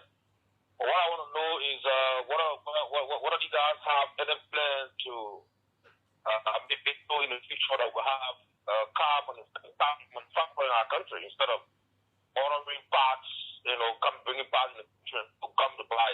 We should be talking about how we can set up the institution right now to see how we can be manufacturing cars. Like we have come a long way. We are one of the oldest countries in the world. So that is just my concern. Thank you. Okay. Hello. Morning. Good morning. Clay, I just want to know if they have no paying brakes there at the company. Come again. Dolphin. Okay. He's writing. Thank you. The break. He's writing. We can take two more. 07777009995. 0555995995. Can we get two calls? We can. Okay. Bossman, yeah, you listen to all the concerns. Let's hear you respond. Yeah, so thanks to all the callers and their concern. Firstly, the first caller asked for Mitsubishi parts. Yes, we have Mitsubishi parts in stock. We sell Toyota and Mitsubishi and Yamaha. So we have their parts in stock. So if, for example, their Pacific Mitsubishi, maybe we didn't bring it in the country, but we can also order the parts for you that take 1 month to 2 months, depending on the order condition, maybe by flight or by sea. Mm-hmm. Yeah, so if we are not responsible, like we didn't bring the actual vehicle in the country, is American vehicle, because we only sell car that was meant and built for Africa. So if in case it was a delivered in America, built in America or made for America and then brought in Liberia, yes, we can order the part also based on the discussion and the agreement we have. Yeah, so the next one for the expansion in the southeast and other location. Right now, I can't comment to say, because it's top management issue to say, yes, we'll expand within 1 year, 2 years to the southeast. But it's something that we are also thinking about and working on. And currently, I didn't mention first, but currently we are working on relocating our office from Seonta. But it's something that we are waiting for approval from our head office in France, from HQ. And then we can kick off the relocation process. But when it comes to expansion, management have other plans for expansion, but I can comment on their main location. Maybe we say, okay, we'll take another sub-branch to the southeast or to this point, to that point. But management definitely have plans for expansion. And it's something that maybe we can discuss and then get back to the public in subsequent time with other information regarding that. Yeah. And the third point have to do with FJ Cruiser parts. Yes, we have FJ Cruiser parts. And you can just come to our office and then we can discuss it.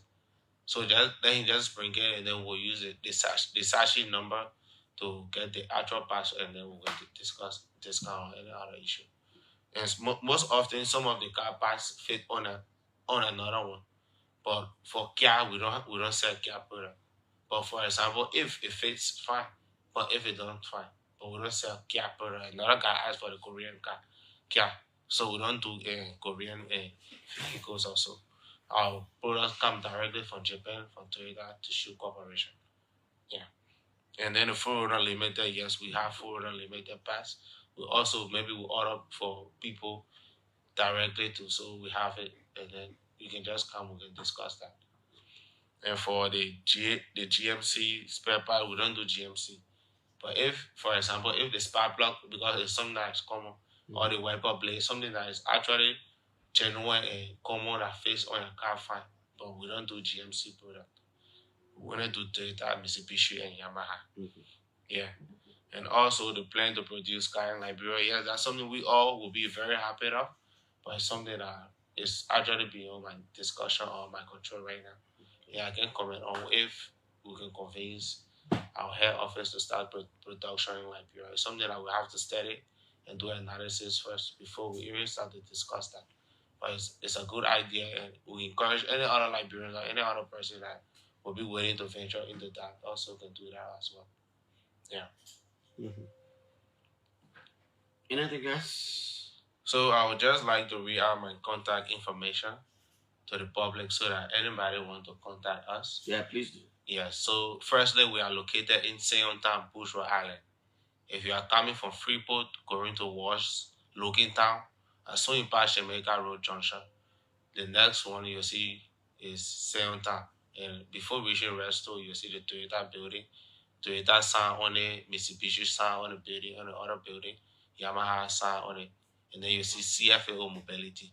So we are located right in Seontown before Logantown Resto. And our contact number is 0777 887 300. 0777 887 300.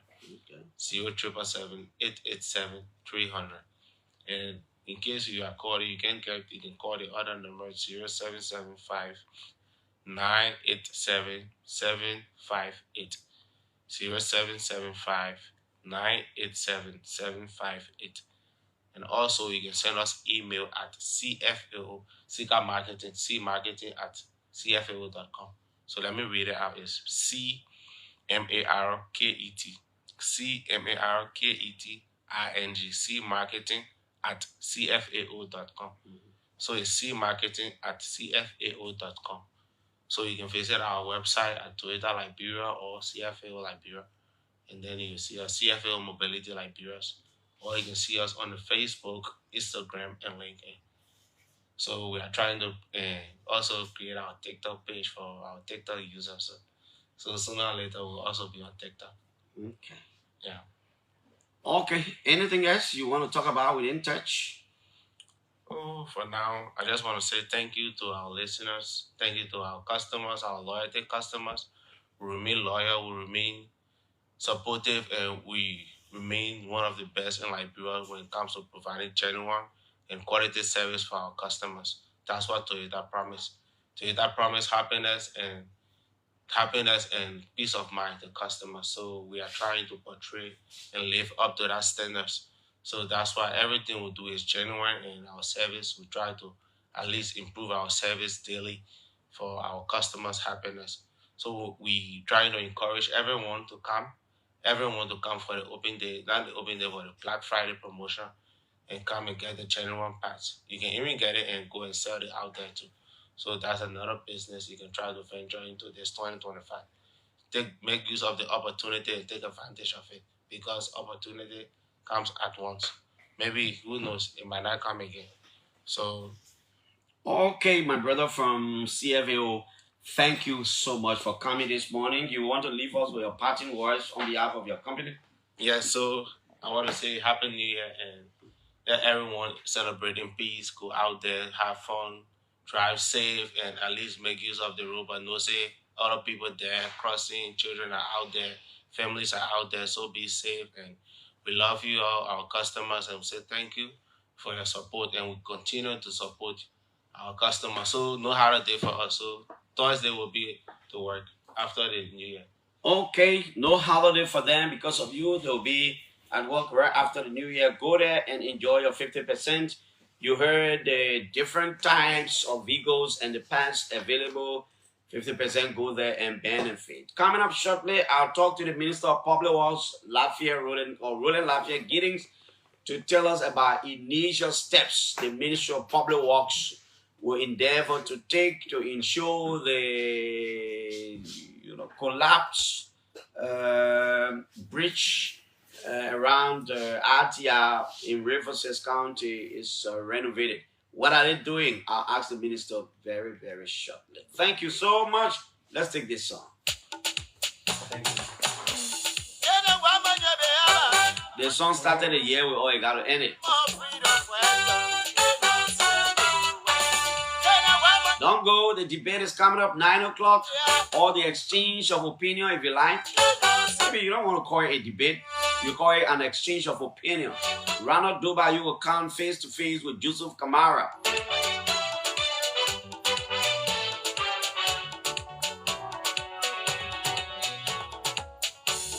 When they were coming, they said they were freedom fighters.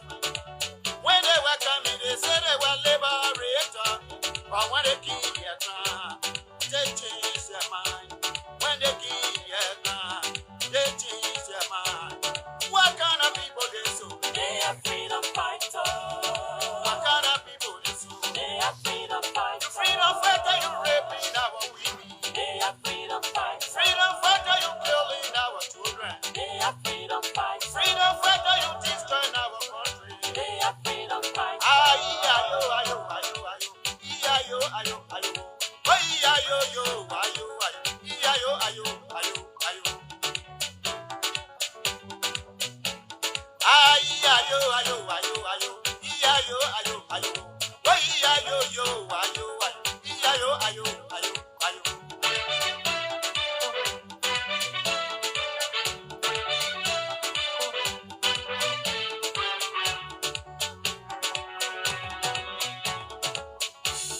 When they were coming, they said they were liberators.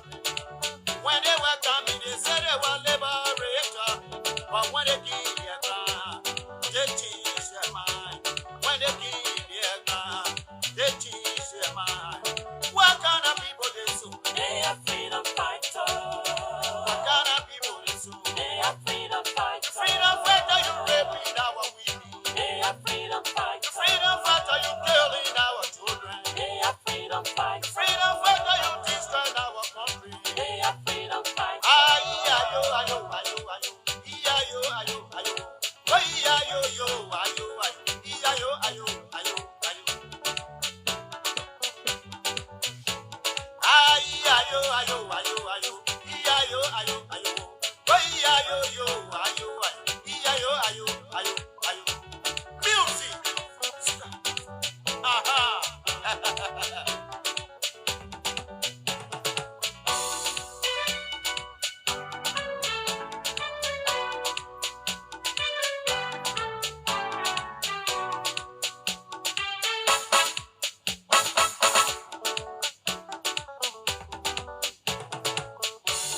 Wani maji ake wara wa monyoju weyan.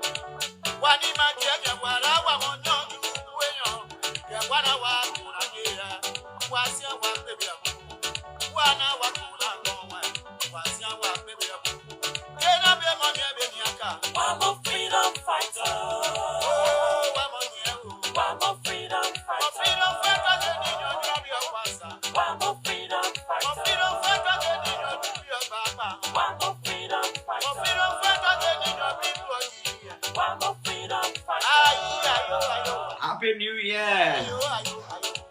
As we eagerly await 2025. I can't wait. All of us can't wait. Brand new year is coming. Ayo, ayo, ayo, ayo. Ayo, ayo, ayo. Oh, ayo, yo, ayo, ayo. Ayo, ayo, ayo, ayo. Wani maji ake wara wa monyoju weyan. Wani maji ake wara wa monyoju weyan. Ke wana wa kunagera. Wasia wa bebe abu. Wana wa kunagonwa. Wasia wa bebe abu. Kena be monye be nyaka. Wamo freedom fighter.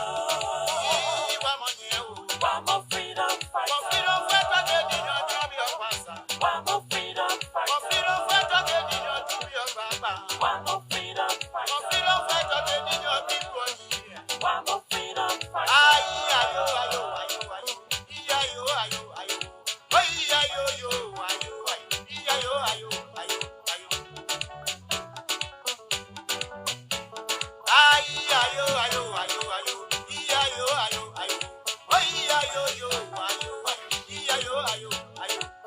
Freedom fighter, you destroyed our country. They are freedom fighters. Ayo, ayo, ayo, ayo.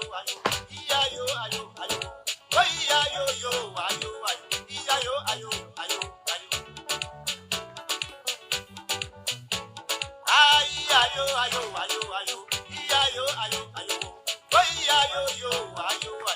Ayo, ayo, ayo, ayo. Music. Aha.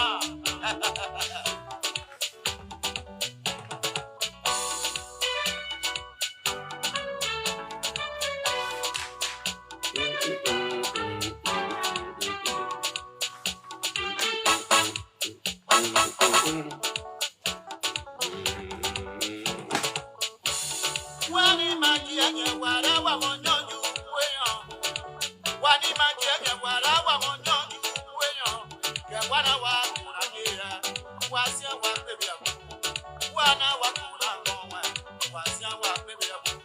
Kena be monyo be miaka. I'm a freedom fighter. Oh,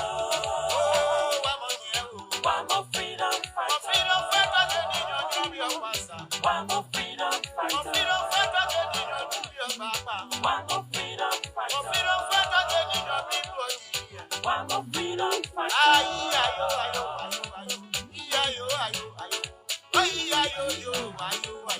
Ayo, ayo, ayo, ayo.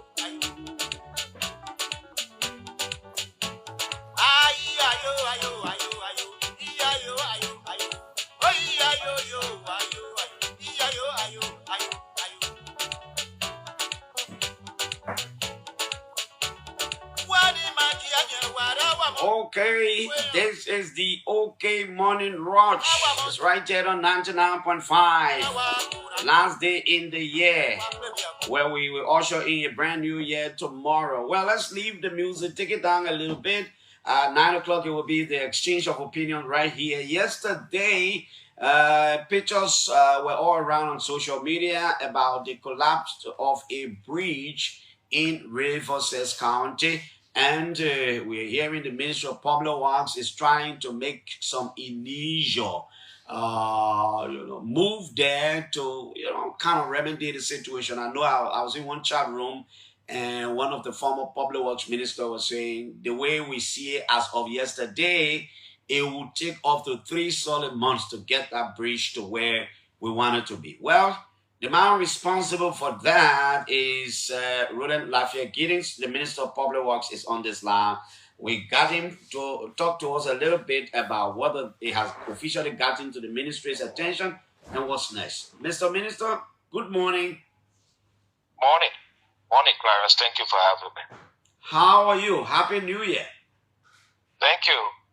Wish you the same and Happy New Year to our people. Okay. Now,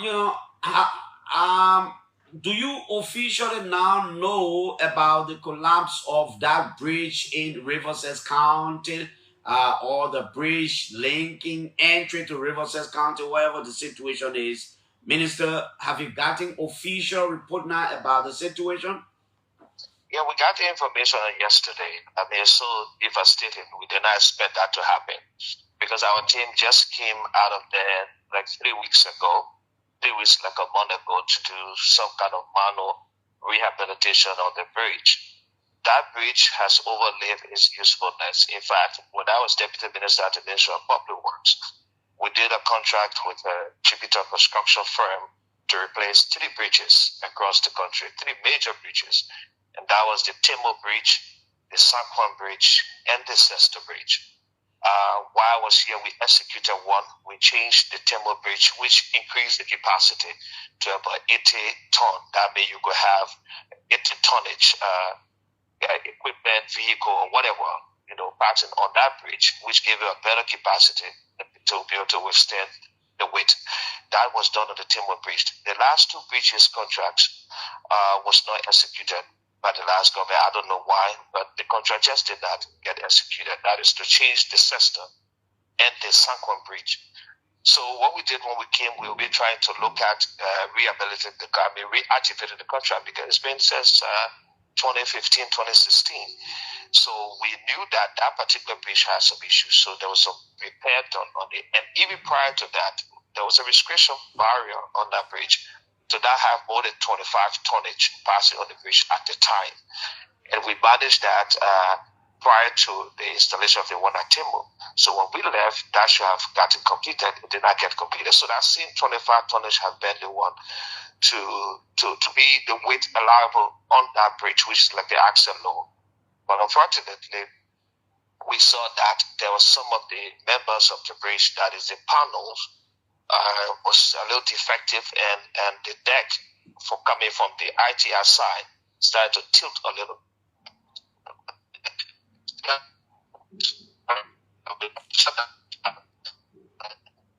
Wow. Minister, you're coming in bad. I don't know, probably you're on highway or somewhere. Are you okay? So is it okay now? Okay, yeah, it's okay now. So, and they did the work. So we had a team to go there to do the repair. So they repaired the deck and did some of the panels repair. And so we restricted that. We had meeting with the community and the joint security like three weeks or so ago. And we told them we have to maintain 25 tonnage on that bridge at all times.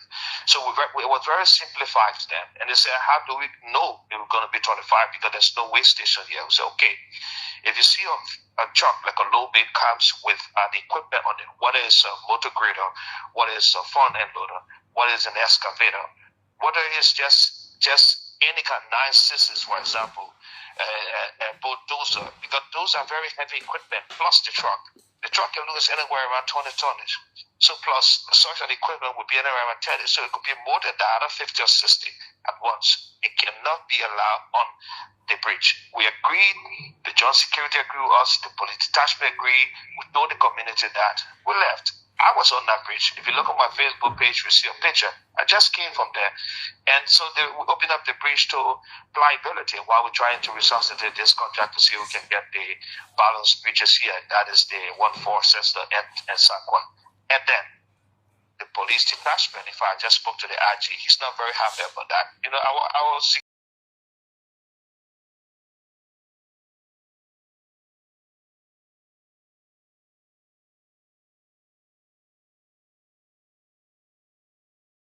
The bridge collapsed. So you were drawing a picture for what you're trying to say is that you have to pass by a police checkpoint before going to the bridge.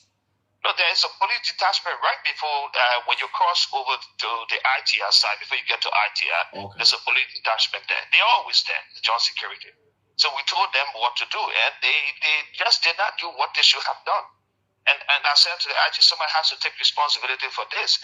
Because if you compromise just a small amount to allow what shouldn't pass on the bridge to pass, to cause this kind of disaster, there's a problem. Because right now it's going to cause some economic problems. Security-wise, it's not good. People can get into silence. So I have a team that has been dispatched. They're on the way this morning to assess the situation and see what we can do. Now, to get a new bridge into the country, like somebody said who's very well, it's not going to take less than 3 to 4 months. But we're trying to see whether, let's assess the bridge first to see whether there can be some minor repairs that will allow us to use the bridge, or we look in country. Because what we did on the River G corridor, where we are building the G River, of course, the bridge has been constructed there already. What we're trying to do to see there's a building bridge out there, 2 pieces that we can likely see possibly. If for any reason it's an emergency, we have to remove those bridges and bring them there, because that is a very major corridor. But Minister, you went to the bridge. You've been there first as deputy minister. Now you're minister proper. Your team was there. You were there recently. What is the assessment telling you as far as your technical people reports are concerned? Do we need to change that bridge once and for all? Even if we have to take 3-4 months, you know, I don't know how it's going to happen, because at the moment I don't know how people are going to enter into sign up. But do we have to change that bridge once and for all, or public works ministry rather spend some 30,000-40,000 again, try to do some minor work over there, and then somebody, you know, because of somebody's negligence again, somebody go and bust it up? No, so like I said, we already know that those bridges have lived their usefulness, like I said. And that is why we had that contract earlier to change the Cessna, Saquon, and Timber Bridge Temple Bridge was successfully done when I was here. We left it 2 to be changed. They were not done over the last 6 years. We're trying to because the contract got expired. A contract that was done in 2015, 2016 never got executed completely. Of course, to reactivate it takes a lot to do so. We have to justify why that is happening. So we knew that the bridge is gone. I'll have to call him back to just conclude. I mean, he's still on the line, but I'm not hearing anything. Maybe I need to keep it like that. Minister, are you there? Okay. We have to call him back. I think the network is giving problem because we have to start our discussion. Well, apparently he's driving. Probably he's driving somewhere. He could be out of coverage area. And we're talking about the bridge. And he said they went there, they met the community people, the police was involved, and nothing more than 25 tons supposed to pass over there. And he told the people that, look, do not allow any truck carry any moving equipment to pass here, whatever. Let's get his concluding comment. Yeah, Minister, just conclude. Yeah, Clarence. Yeah, so like I said, so we know the bridge and outlet is used for that. That's why we put this restriction barrier. And the intent was for us to now reactivate. And that's not the only bridge, like I said. Even the Sancon Bridge, is not good right now. So we have that same situation. That's why we dealt with the 4 to 3 bridges.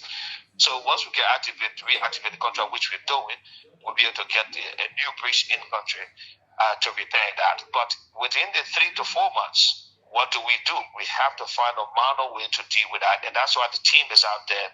Our bridge engineers are out there now. I'm sure they should be already underway to assess the situation and see what we can do to temporarily deal with the situation, at least to make it pliable if possible, or to, like I said, find internal solution within the 3 months to be able to get that done. That way in 3 months, but in a month or so, because we can't wait 3 months to do the bridge. There's some kind of intervention has to be made. We're trying to find a way to do that. But it's just devastating. Now I said to the RG, those securities who were responsible for that, something has to be done to them. We can't do this. That's a national infrastructure. We sat with them and we told them, do not allow this tonnage on the bridge.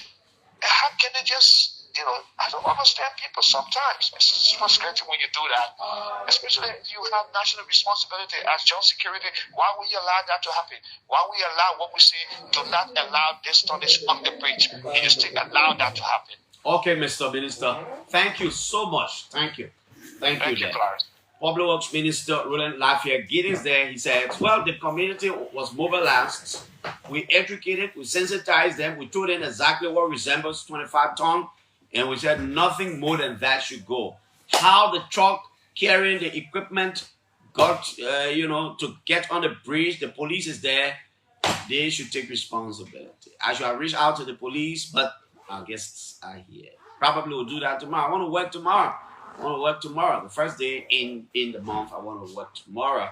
Our guests are here, and of course, like I will usually do, I send them the talking points, and so they know exactly what the issues are. We have 4 thematic areas we're going to be talking, but the area got kosuts. Each of the area got kosu, where kosu. Each of the area got topics that we'll be talking about here. So I just want the public to know before we go, our 2 panelists are seated. Ronald Dubayu and Jusu Kamara, but they'll introduce themselves so we'll talk about governance and rule of law. 1 year on President John Boakai. We'll look at presidential actions, legislative functioning, key judicial actions, the Supreme Court. We'll look at democratic governance. Under that, we'll look at peaceful transfer of power, political party regulations, freedom of speech, and we may not be able to touch all. We'll talk a little bit about education, investment in education. What has the government done? Status of the tertiary educational institution, TU, University of Liberia particularly. Investment in public schools and teachers' education. Then we'll talk about youth and sports development, youth unemployment or employment on Boakai, technical vocational skills development. We'll look at the drugs epidemic in the country and what is the government doing. Then we'll look at public safety, my friends, and national security, police action, maintaining law and order, public peace and security. How safe are streets and communities across Liberia? Gentlemen, I'd like to say good morning, welcome. Let's start from my far right here. Just tell us, introduce yourself to us, sir. Right here. Chief, sir. Yep. Thank you, Clarence Jackson. My name is Randall Masekwadova II, and I'm glad to be in your studio on the last day of 2024. Okay, you want to tell us your special role in the opposition CDC and those kinds of things. And so, I'm currently serving as the Deputy Secretary for Records and Research, a key member of the Secretariat, a National Executive Committee member with a voting right. I've been elected since 2022, and prior before that, since 2009, I've been in leadership in the CDC Youth League, CDC USA. I once served as Secretary General, and of course, I'm playing a lot of roles. So currently, I'm here in my official capacity as the Deputy Secretary for Records and Research. And of course, the previous role I play in government, and that role still remains constant. Currently, I'm in school. I'm pursuing my second master's degree, and this time around is in sustainable food system and climate smart agriculture. It's a STEAM designated program. Fortunately, I obtained a scholarship from Clark University in the tune of $54,000 to pursue that graduate degree, and I will give you the essence maybe later on why I decided to venture. I comfortably saw you in Boston, and I was telling you I like the university campus, and I hope to visit it there again. Let's move on, sir. Talk to us. Who are you, sir? Thank you very much, Clarence. And it's an honor being here this morning to embrace such a very healthy conversation. One of those persons who consistently said to our generation that we should adopt a decent politics in this country. And as such, self-platform and opportunity kind of reflects the decency we want in our country's politics. Again, I'm Jusu Kamara. Political status. I'm the official spokesperson of the Indomitable National Youth Congress of the Evergreen Unity Party, the governing party for short. And in capacity in government, I serve as the Deputy Communication Director for the National Port Authority. And I've been here forever. I used to be a student activist, transition. We came into mainstream politics and found ourselves on our way in the Unity Party, an institution that we so believe and cherish. Yes, so it's an honor being here this morning to engage my good colleague, Rana. Rana is an interesting comrade, but we look forward to having a healthy conversation. Okay, gentlemen, thank you so much. I think the public, have got to know the two panelists here. Yeah. Let me set the ground rules here. Yeah, Clarence, before you set the ground rules, I just wanted to make this point, and to be very honest, I respect Brother Jusu, and I hope we have this conversation, but I think unintentionally, the way you set up the panel, I don't think it was your intent. You sent for me as a senior state actor, a presidential appointee. Somebody who. Yeah, let's hear you. Let me be honest. Let's hear you. Yeah, a presidential appointee, somebody who was hiring and firing people, right? And somebody who right now, whatever statement I make is a policy statement that represents the biggest political party in the country. I'm assuming most of the guys from the Unity Party declined this invite, and so you asked Brother Jusu, who, I respect him, but he knows the fact. I don't think he appreciates the fact that you will send him, and he might struggle to want to make a definite point on issues, because we talk about governance at the higher level. Why are you talking for the man? I'm saying this because I thought you needed to talk about this. Why the configuration and what was the intent? And that is an issue for me. Okay, I think Clarence, disclaimer to that. I hold a very significant the debate started already in the Unity Party. As a matter of fact, it is by choice that some of us did not front for executive appointment. We don't want to boast on the radio, but whenever we find ourselves, it is passion that drives us that way to say this kind of capacity we want to serve our country in. I think it shouldn't be about prior start talks or what start talks now. What matter is the kind of idea you have here to say to the Liberian people. Okay, let me hold you there, both you. So, and initially yesterday, I wanted to do, a women affairs. I wanted to have an all-woman panelist. I move around, place telephone calls around, got some number, went all around. I couldn't just find it. And so last evening I said, well, I know Dova, you and myself had a conversation. I'm supposed to bring in on a panelist of 3. So let me bring 2 young brothers. Let me have political balance. Let me get 1 young brother from the Unity Party and another young brother from the Congress or Coalition for Democratic Change. And that is how I got to getting the both of you here, Mr. Randall Dobayu. So I thought I brought 2 brilliant young Liberians who the Liberian people, irrespective of everything, will learn a lot from as far as your understanding and articulation is concerned. Your point is valid, but you heard Jusu's counter to that. 2 of you are very young, playing respective roles in your political parties. He's not looking at it from the perspective of being a former acting EPA boss or EPA deputy. He's looking at it from the perspective that you people are very young in your political parties, and this is your generation, for example. So let's move on. Can we move on, sir?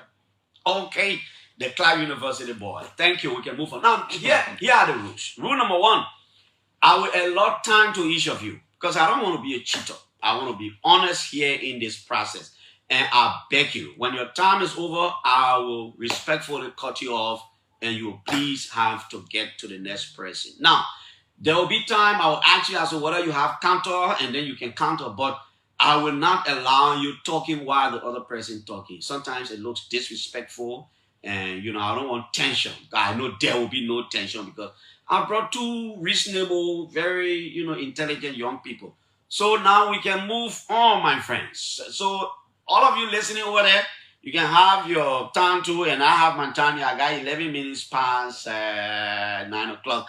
We will start with you, Jusu, since you will be defending the proponent that Unity Party government has done and is doing well. I know that is what you will tell us, and I know Doba, you will take exception.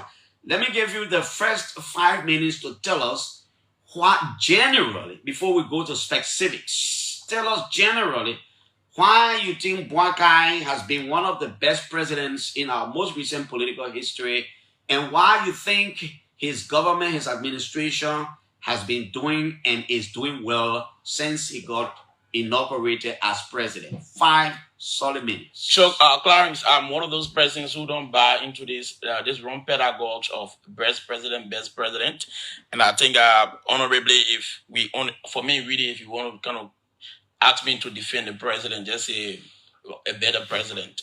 When we say best, it means something different. That's a comparison.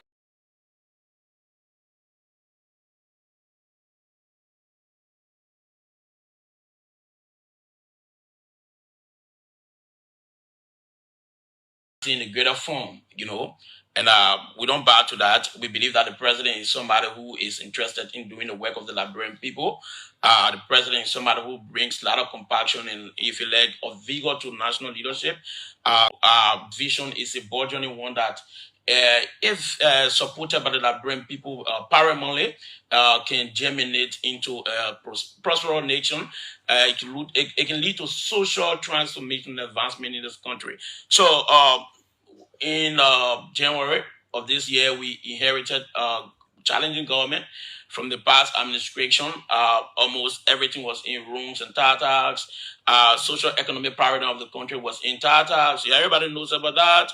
The last administration plunged over 300,000 people into multi-dimensional poverty, a legacy inheritance that the Unity Party government headed by His Excellency Ambassador Joseph Boakai took over, So we have to engage governance of the state from the fundamental, from the baseline, what we can roll out as a national developmental plans that reflect and kind of mirrors the entire hope and aspiration of the Liberian people. So we brought forth this RS agenda for inclusive development, and some part of last month it was consummated, and the government will be launched. I think the government already launched that. It's a whole, panacea that offers all of the remedies to the social economic challenges this country is engulfed with. So generally, I don't want to be absolute, but the government is striving. The government is striving. We want to see to the Liberian people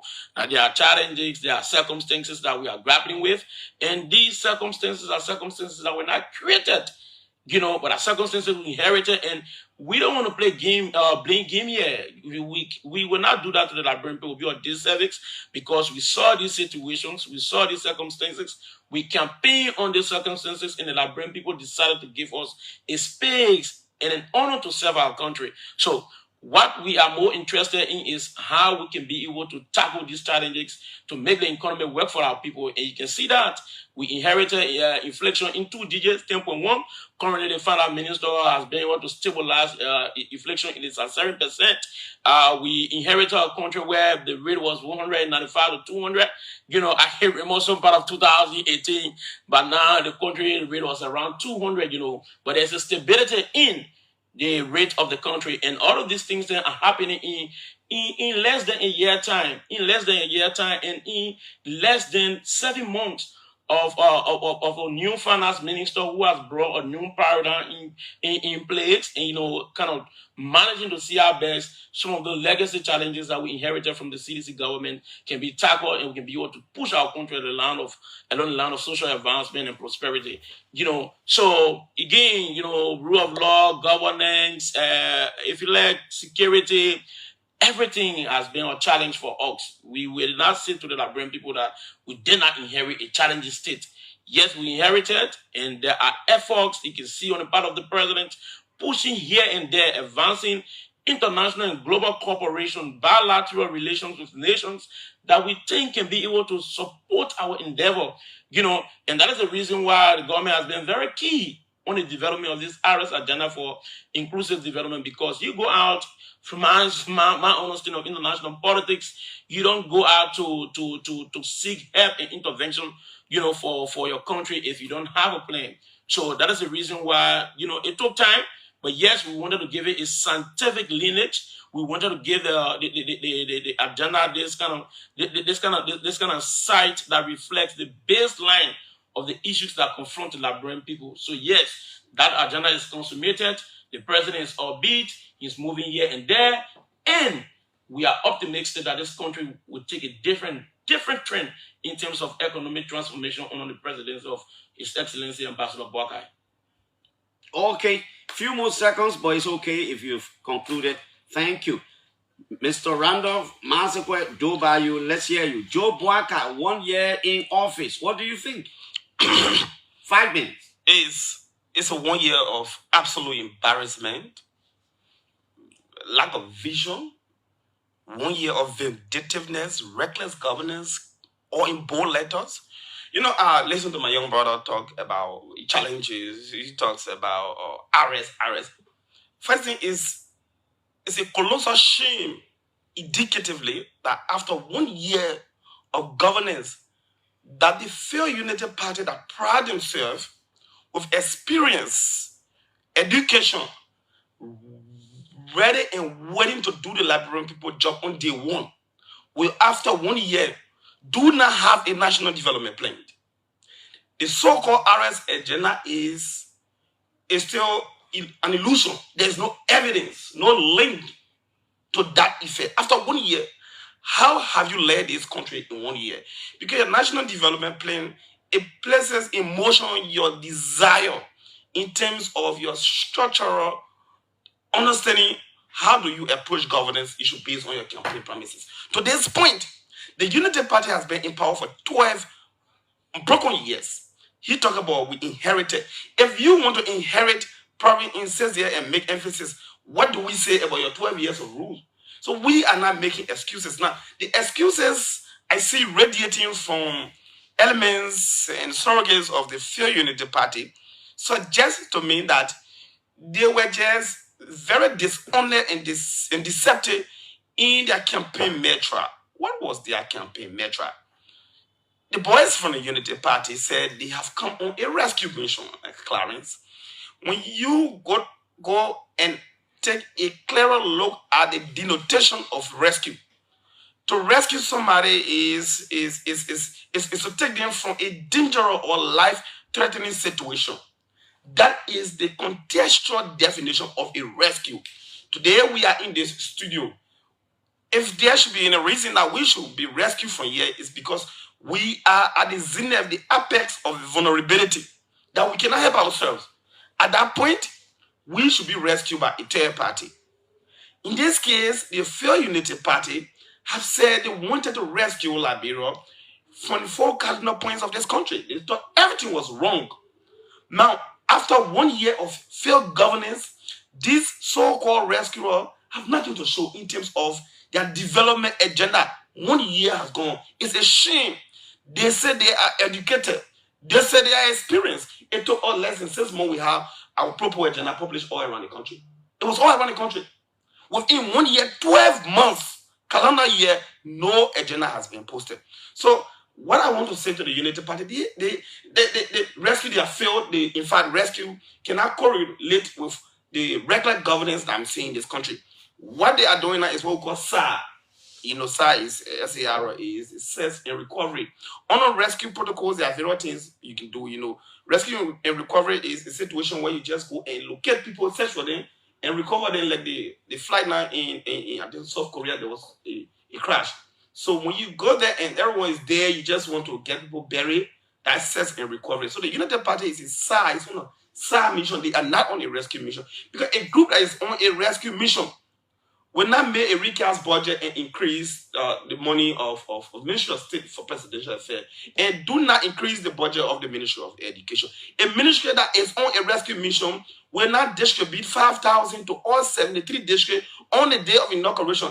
That was an initiation of corruption by Mr. Joseph Yomapaka. To this point, there is no adequate investigative report on the misappropriation of 5,000 United States dollars to all 73 districts in this country. Now, this was the brother who said he was living on loans. This was the brother who had a lot of GoFundMe around raising money. Now, in just between transition, he was able to generate 500,000 United States dollars to have campaign celebration for the Unity Party. The party that was not paying their headquarters bill in less than a month during the campaign period, they had the capability to go and pay 5,000 to each district, and the senators, they celebrated.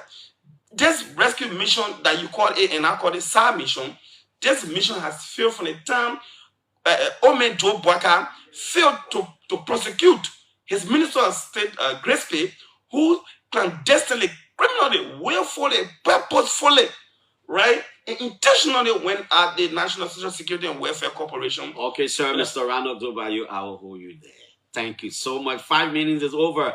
Very good introduction of the discussion this morning, my friends. This is the morning rush. What we're going to do, I'm not going to do it the way I sent it to them. I'll just jump in it and they will respond to most of the issues. Jusu, let's hear you. This point, we are being specific here now. Let's move on to the slides I sent to you. Let's focus on public safety and national security. On public safety and national security, what do you think your government has been able to do over the last 10, 11, 12 months to ensure public safety and national security in the context of police actions, maintaining the rule of law and order, and peace and security? And Jusu, how safe are our streets across Monrovia and maybe other parts of the country? What can you say about public safety and national security 1 year Joe Boakai's administration? I will give you 5 minutes. A good question, Clarence. And like we said, for me, I love to debate on premise. We established the fact that we inherited a very challenging governance structure, and the security was not in isolation of what I said. So security here became, for better word, maybe for description, as Labrampo people know, became a partisan one. We know about that. We witnessed frozen situations of this nature, over the last 6 years. Yes, the new police administration, the leadership heard about Greg, is managing to instill some sense of decency and trying to revolutionize the issue of policing in Liberia. What do I mean by this?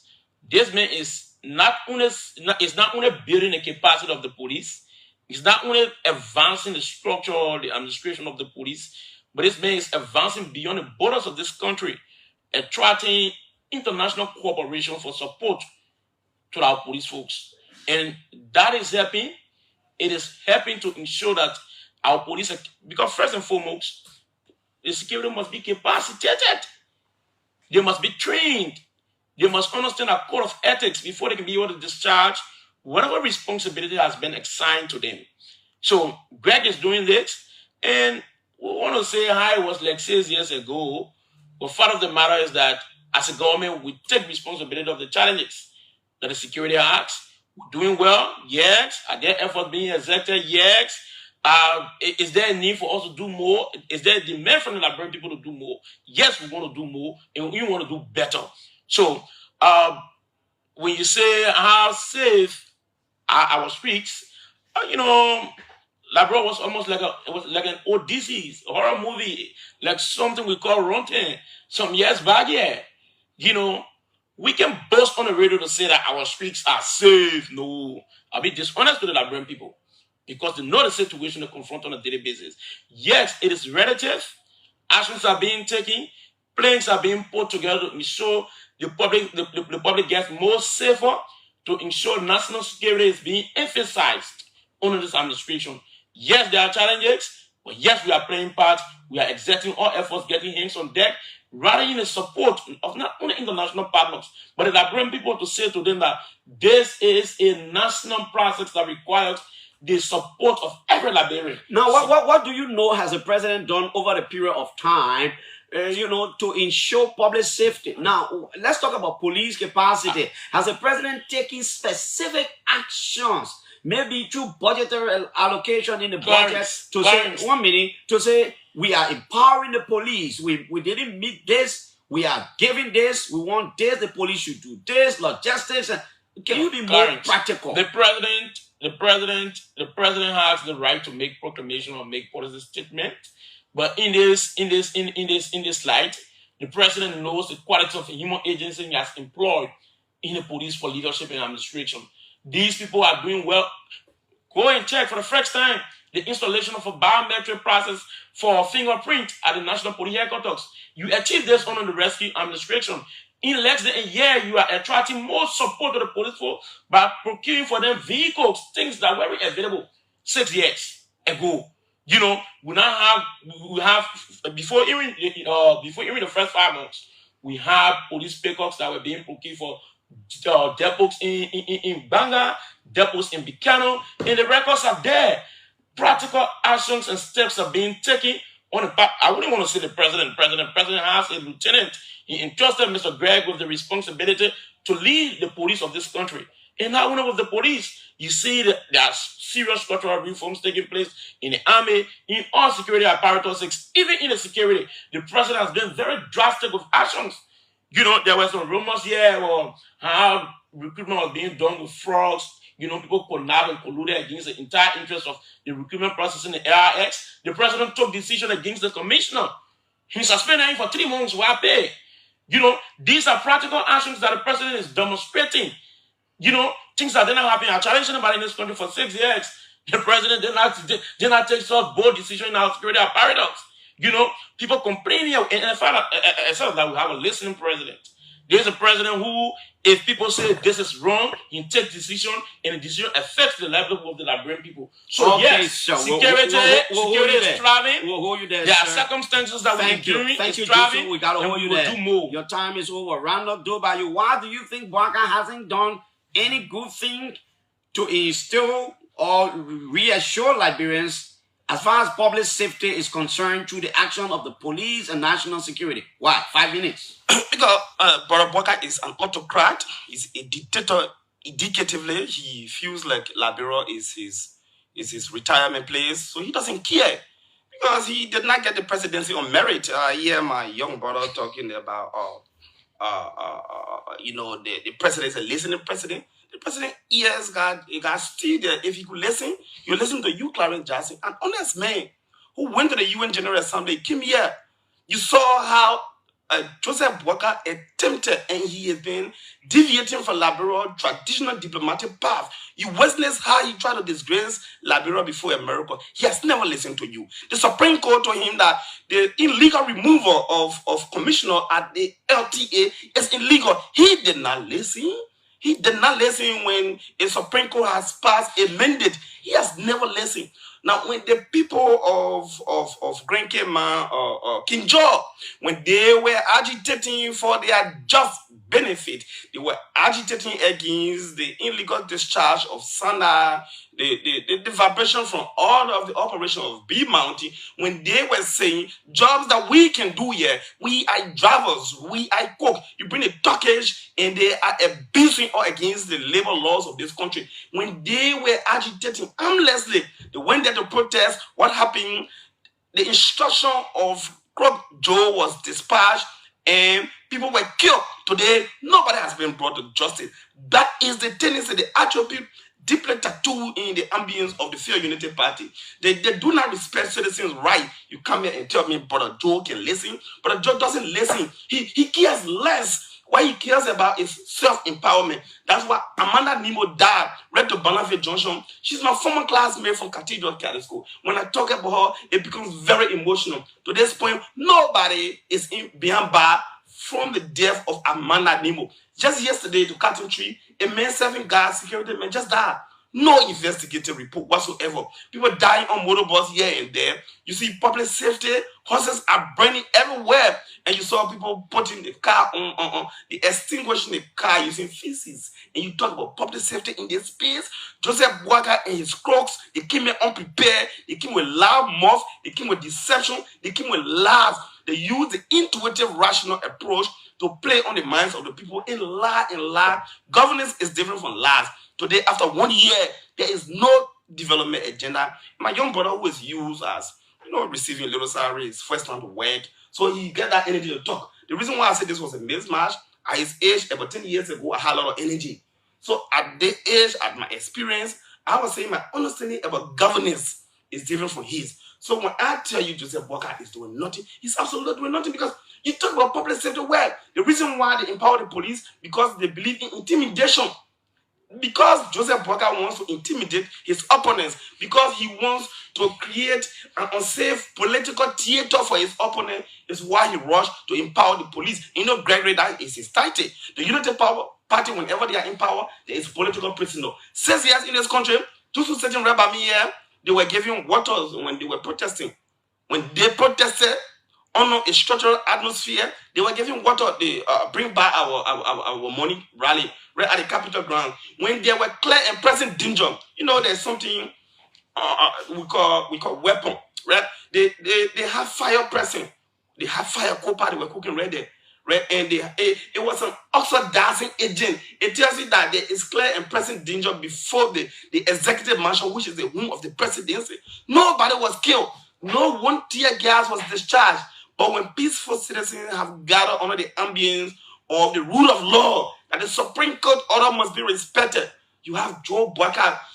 Defiance is like a disease deeply tattooed in his DNA. He cares less about how people feel. He decided to go to the Capitol building, force his way through, and have the police under the direction of Gregory, who I know we did minimum work together as a colleague when he was at the I think some state somewhere he was, some type of extraction stuff. We had a lot of work to do together, minimally. So I know he needs a calm down in terms of his professional output. But when he gets in the police uniform, his behavior change.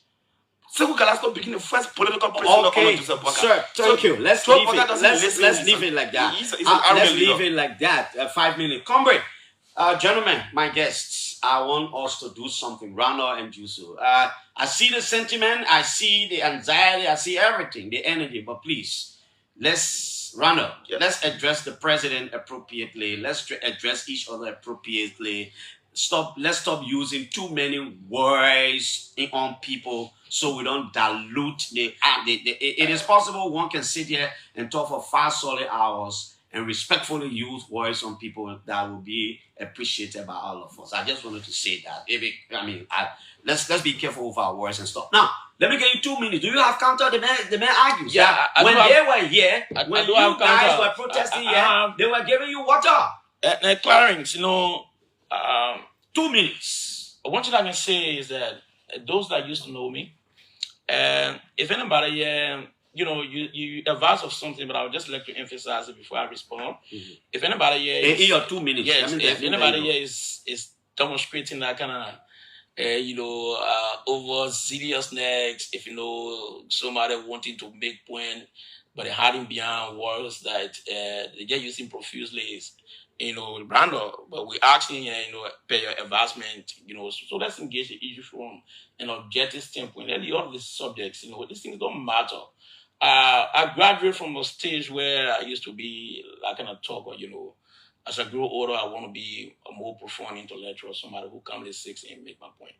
But yeah, to the issue of our political prisoners, when the June 7 rally was about to take place in this country, the mobilization processes were being carried on.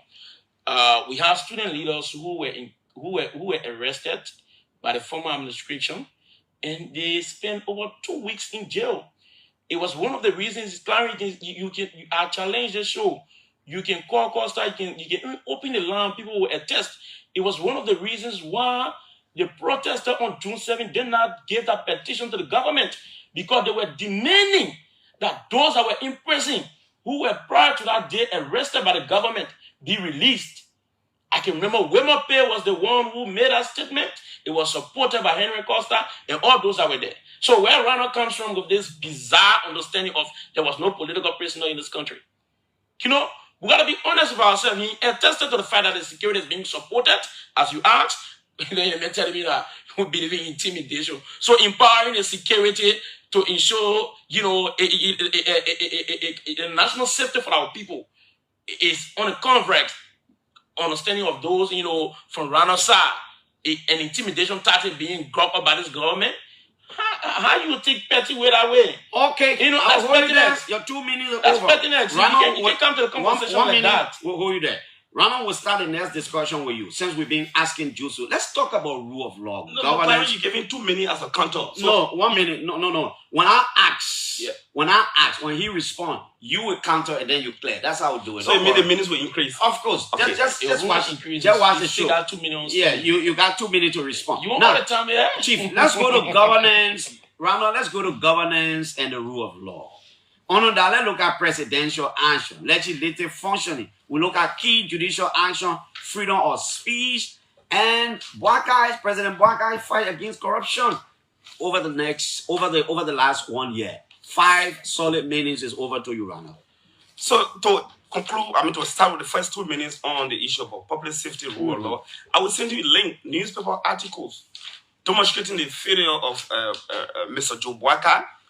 On April 28, 2024, Vivian Sano, it was published by Daily Observer. She was killed in cold blood. To this point, no state prosecution, no report. I will send you this link. Amanda Nemo was killed in broad daylight in Barnesville on April 14, 2024. And this was published by the Daily Observer as well. No state prosecution. What's significant is it to receive state support and you do not institute public safety. People are dying recklessly like chicken. People are dying like the days of the genocide in Rwanda. Franklin Doga, he's a kind guy. He on March 12th clarified this was reported by Front Page Africa. No state prosecution to this time. So I can let you more than 30% since the inception of this government have died. These are the reports. I challenge you to verify this link that I will send you.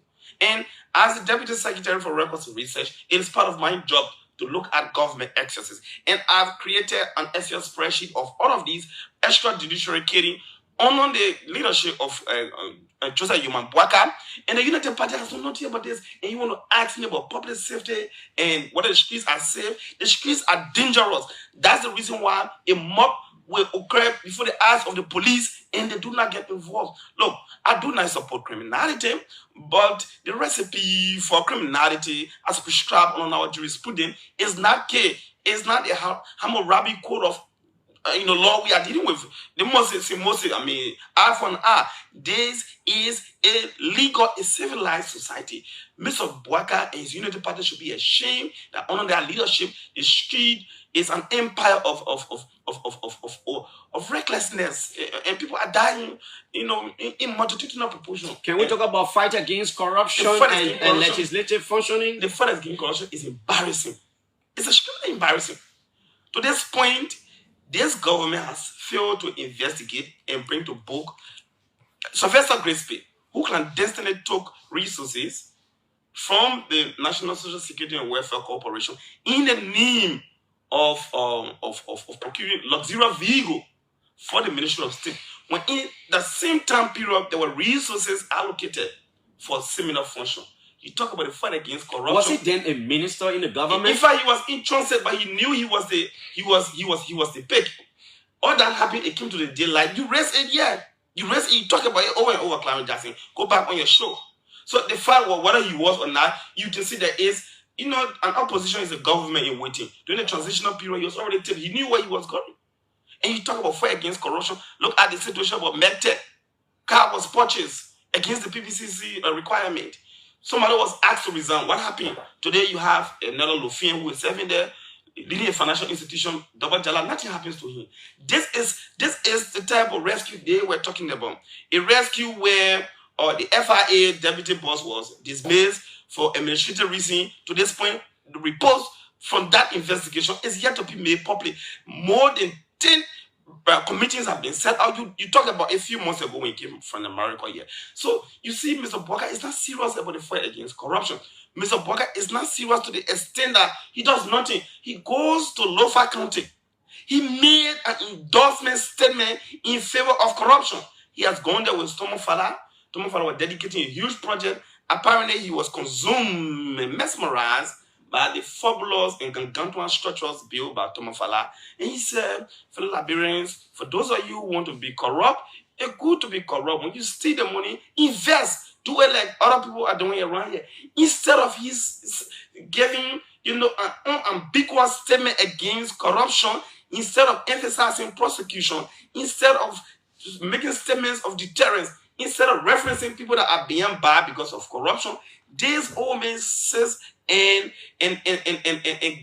glamorously accept corruption. Now they argue that we were corrupt. To this point, how many of us behind bar? Ronald, are you aware that the alleged killer of Amanda Nimbo was arrested, investigated, and is currently, I'm sure, awaiting prosecution? Okay, that answers your question. Are the streets safe?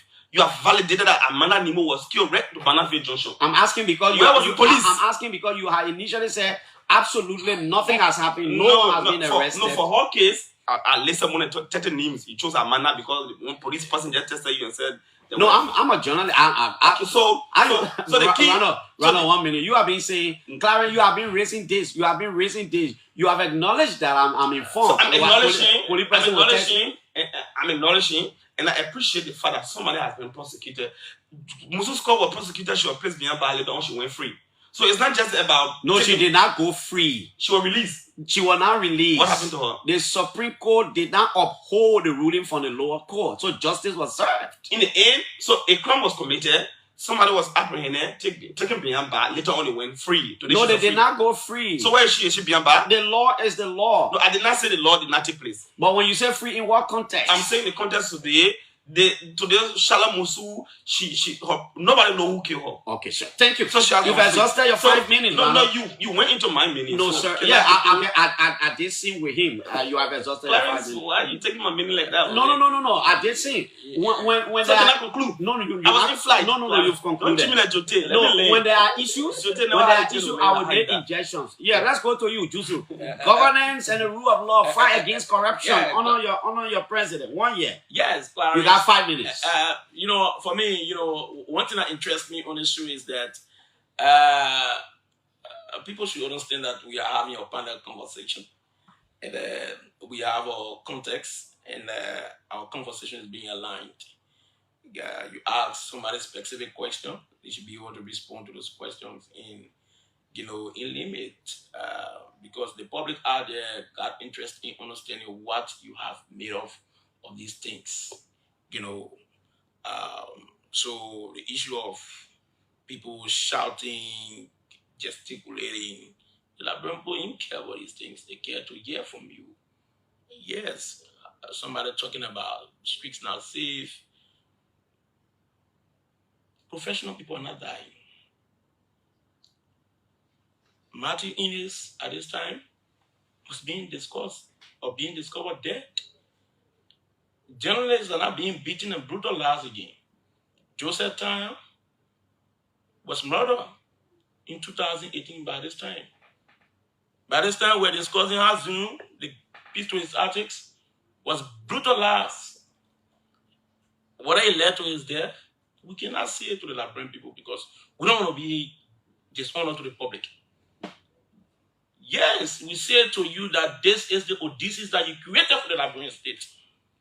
This is the tragic movie that you created for the state. Honorably, a group of people have come and tried to take this issue from the bottleneck, reinstitute, if you like, shocks in the security apparatus. These things are happening, you alluding to them. Oh yes, we condemn people brutalizing or killing people, but it is not on a rampage as it used to be before. We're not making comparison because people dying, and nobody was dying so at death. And that is the reason why, as those in government, as people who have the state power, entrusted by the Liberian people to lead, we will take responsibility to lead and not to give excuses for these things. You know, somebody said here and telling us that, oh, Amana Nimo, that you in this country, you want to make claims against the government, and you don't follow the processes for prosecution. You only want to come on the radio and talk, whether you say true, whether you lie to the Liberian people for you care less. And I like the way you've been bringing the brother to limelight. That each time he wants to wallow in, deception, you bring him back. It's good. It ensures that this platform is credible, and nobody will just say anything here and leave. The Liberian people are interested in hearing the truth. So yes, you said something about Gloria Musu Scout. The prosecution went on, and you, the host of the show, you attesting to the fact that justice was served. So which continent has Ghana been living on? It seems like this young man says somewhere different, and just imagine bizarrely about, people who are being used. My grandfather used to tell me the story. Say, when a blind man is in a cycle and he's dancing around, if you don't tap his back to remind him that other people around you will take over the whole stage. And there's a case Rara is trying to create. Yeah, we live in this country. We follow the politics of this country. We follow political governance in this country. So what interpretation of the unfoldings of the state you want to create that we don't know about? Why you will sit on the show and be dishonest and say, oh, Muzuska went free without any prosecution? Why you be dishonest to the Liberian people in such a way? Yes, the president is on an issue of presidential action. Yes, this president has taken action in the past regime. We taking action against when there was an allegation against Ami, who is a former party chairman of our party. He walked away. When there was an allegation against T. Zago, he was suspended. When there was an allegation against those who were in a DA about Rick Monroe and power mongering among themselves, the president took decision. He suspended these people and he dismissed them. We did not take that president. We did not take that decision. He did not take that decision. In his friends, they challenged them to come out and say that the president took this decision. This decision to serve as a deterrent to those who are in public service misconducting themselves. You cannot pinpoint to any of these things. The president is orbit. The president is key about the security of this country. Rule of law and legislative functioning. I know you want to talk about, you want to kind of bring her into the situation of the House, the House of Representatives. The executive. I'm a student of politics. I'm a student of governance. There is a separation of power. There's a doctrine to that. You read Baron de Mustakwe, you read John Mills, you read all of the Enlightenment philosophers who are postulated on governance and the separation of power. The doctrine is clear and is blamed. You can see that. So the executive doesn't have anything to do with what is happening in this legislature. Thank you, sir. It's a separate branch of government.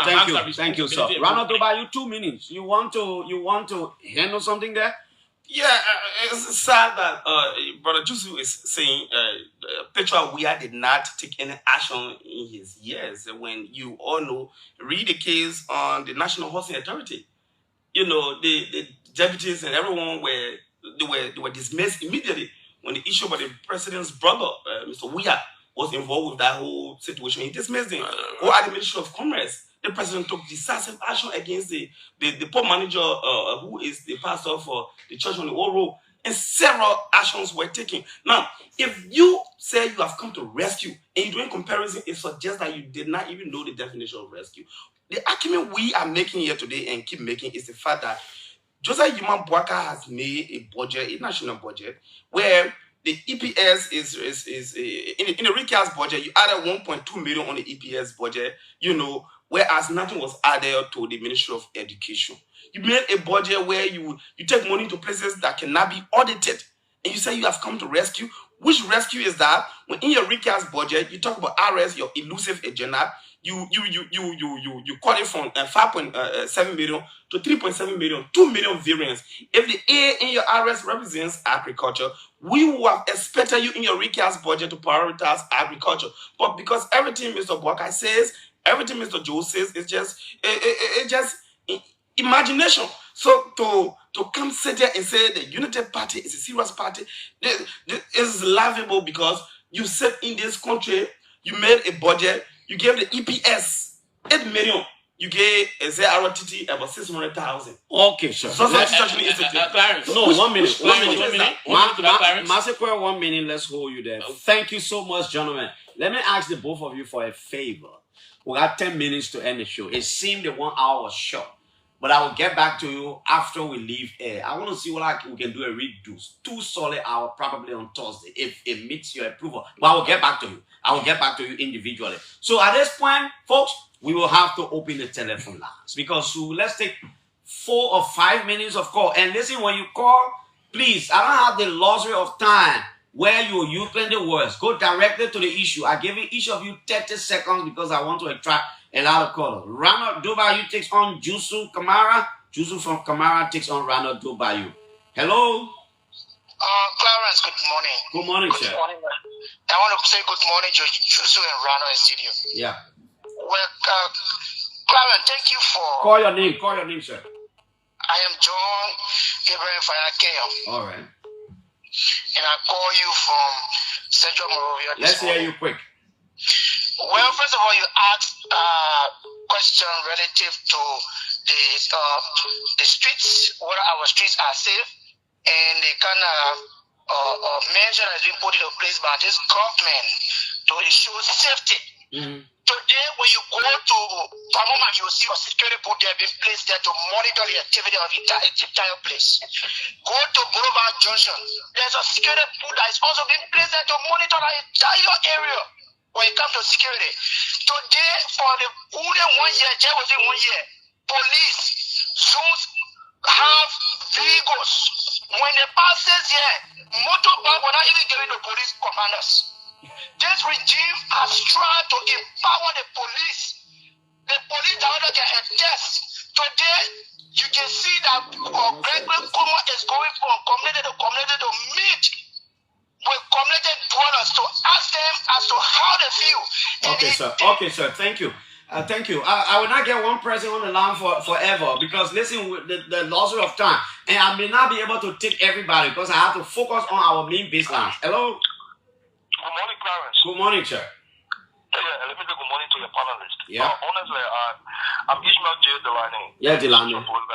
Yeah. So, I want to be very holistic and very balanced in my analysis. Yeah. It is true that this government, which is the Kuma Fwaka government, there are a lot of defaults in terms of leadership that they try to express. Like, for example, in terms of employment, those training positions that they remove people from training positions and not going by the law, not going by the expiring time. And then the past government too fail not to establish the economic worker code, even the ombudsman. So, in terms of governance, there was some default for the both parties, and there's also the reason why the public will raise more outcry on this government, because there are a lot of expectation and a lot of thought that they share they were going to make a new dynamic. Okay, thank you. New dynamics. Hello. Good morning. Good morning. Yeah. This is William Smith calling from the Synod Bell. Let's hear you. Yes, I want to talk about a few issues. You might not have the chance to talk about all. I understand, Clarence. Yeah. The issue that has to do with our street today, at least motorable rider now they have been at least giving helmet where the accident has reduced in our streets. Or yesterday there were a lot of accidents in the street, but at least there are regulations that at least the motorable riders are going back. The brother there talk about rule of law doing the CDC government. What about the issue about counter protesting like for the very first time, where anytime there were protests, we started to have a counter protest. The brother that was beaten and almost killed very people in the American embassy. Okay, sir. Let's go on the other line. Hello. Yeah, good morning, Clarence. Good morning. My name is William Detour, and I call you from Congo Town. Yeah, Detour. Well, let me make the analysis to the most especially relative to you. I think there are two cardinal issues you spoke about: rule of law and corruption. I think rule of law, the government are F, because there are too many situations in Liberia. They are uncountable that Liberians have died without justice. Rather, you listed some of them. And when it comes to corruption, look at LRRC. There was massive corruption there. Look at the LRA. LRA do not have the authorization to spend money on behalf of government. The LRA now become the finance ministry under Joseph Nyama Boakai. Okay, sir. Let's go here. Hello. Good morning, Clarence. Good morning, sir. Here. 30 seconds, my brother. Rule of law is a serious challenge under this government. You saw how people were killed in the King George area. People continue to die every day at the hands of the police. The police have become very brutal. Take for example, you want peaceful people on the UL campus, you beat them, they were sitting in their car. In the back of the police car, you were beating on them. For corruption, it starts with the president office. 500,000 without constitutional authority. You and NASCO, you fail to investigate that matter. Today, you have the issue of Amin Moda. You fail to investigate Amin Moda to tell whether he was wrong or right. So corruption is all over. Despite all of those things, the president went to look for and validate that corruption. He said it is the key to the nation building. So, thank you. Let's go here. Hello. Hello, Mr. Jazzy, good morning. You could be the second to the last or the last. Yeah, let's hear you. Good morning to Mr. Kamal. My name is Sebu Fofana, calling you from Soro Community. Yeah. Mr. Kamal, thank you very much. Let me say to Randa, President Bwaka, there is no way you compare President Bwaka with that of former President Weah in terms of good governance. You're talking about lies. Who lies equal to George Weah here? Where is our hair factory? Where is Ego and Eto Man in Nigeria? Where is Conta Howard? Where is Luther Airway? So if you talk about, let me tell you, Imam Madingo, when he says we are, it means lies. Okay, thank you, Chief. This is the final call, and then we'll go back. Gentlemen, we'll have 3 minutes that you will share. I think I need to bring you back here. Hello, final caller. Good morning, Clarence. Good morning, sir. Thank you, and good morning to your analysts. Yep. My name is Kalasco, and I call you en route from IDB. Sekou Kalasco, go ahead. Thank you. And let me say a very big thank you to Randall for his explicit, explanation about what is unfolding. But Clarence, you said people should come with sincerity, right? People should be honest about what they say. And I just thought to correct the young man in studio when he spoke about the June 7th protest, because I was one of the persons that was asked to accompany certain government officials to go and receive the petition from the protester on June 7th. And we went at the Capitol building.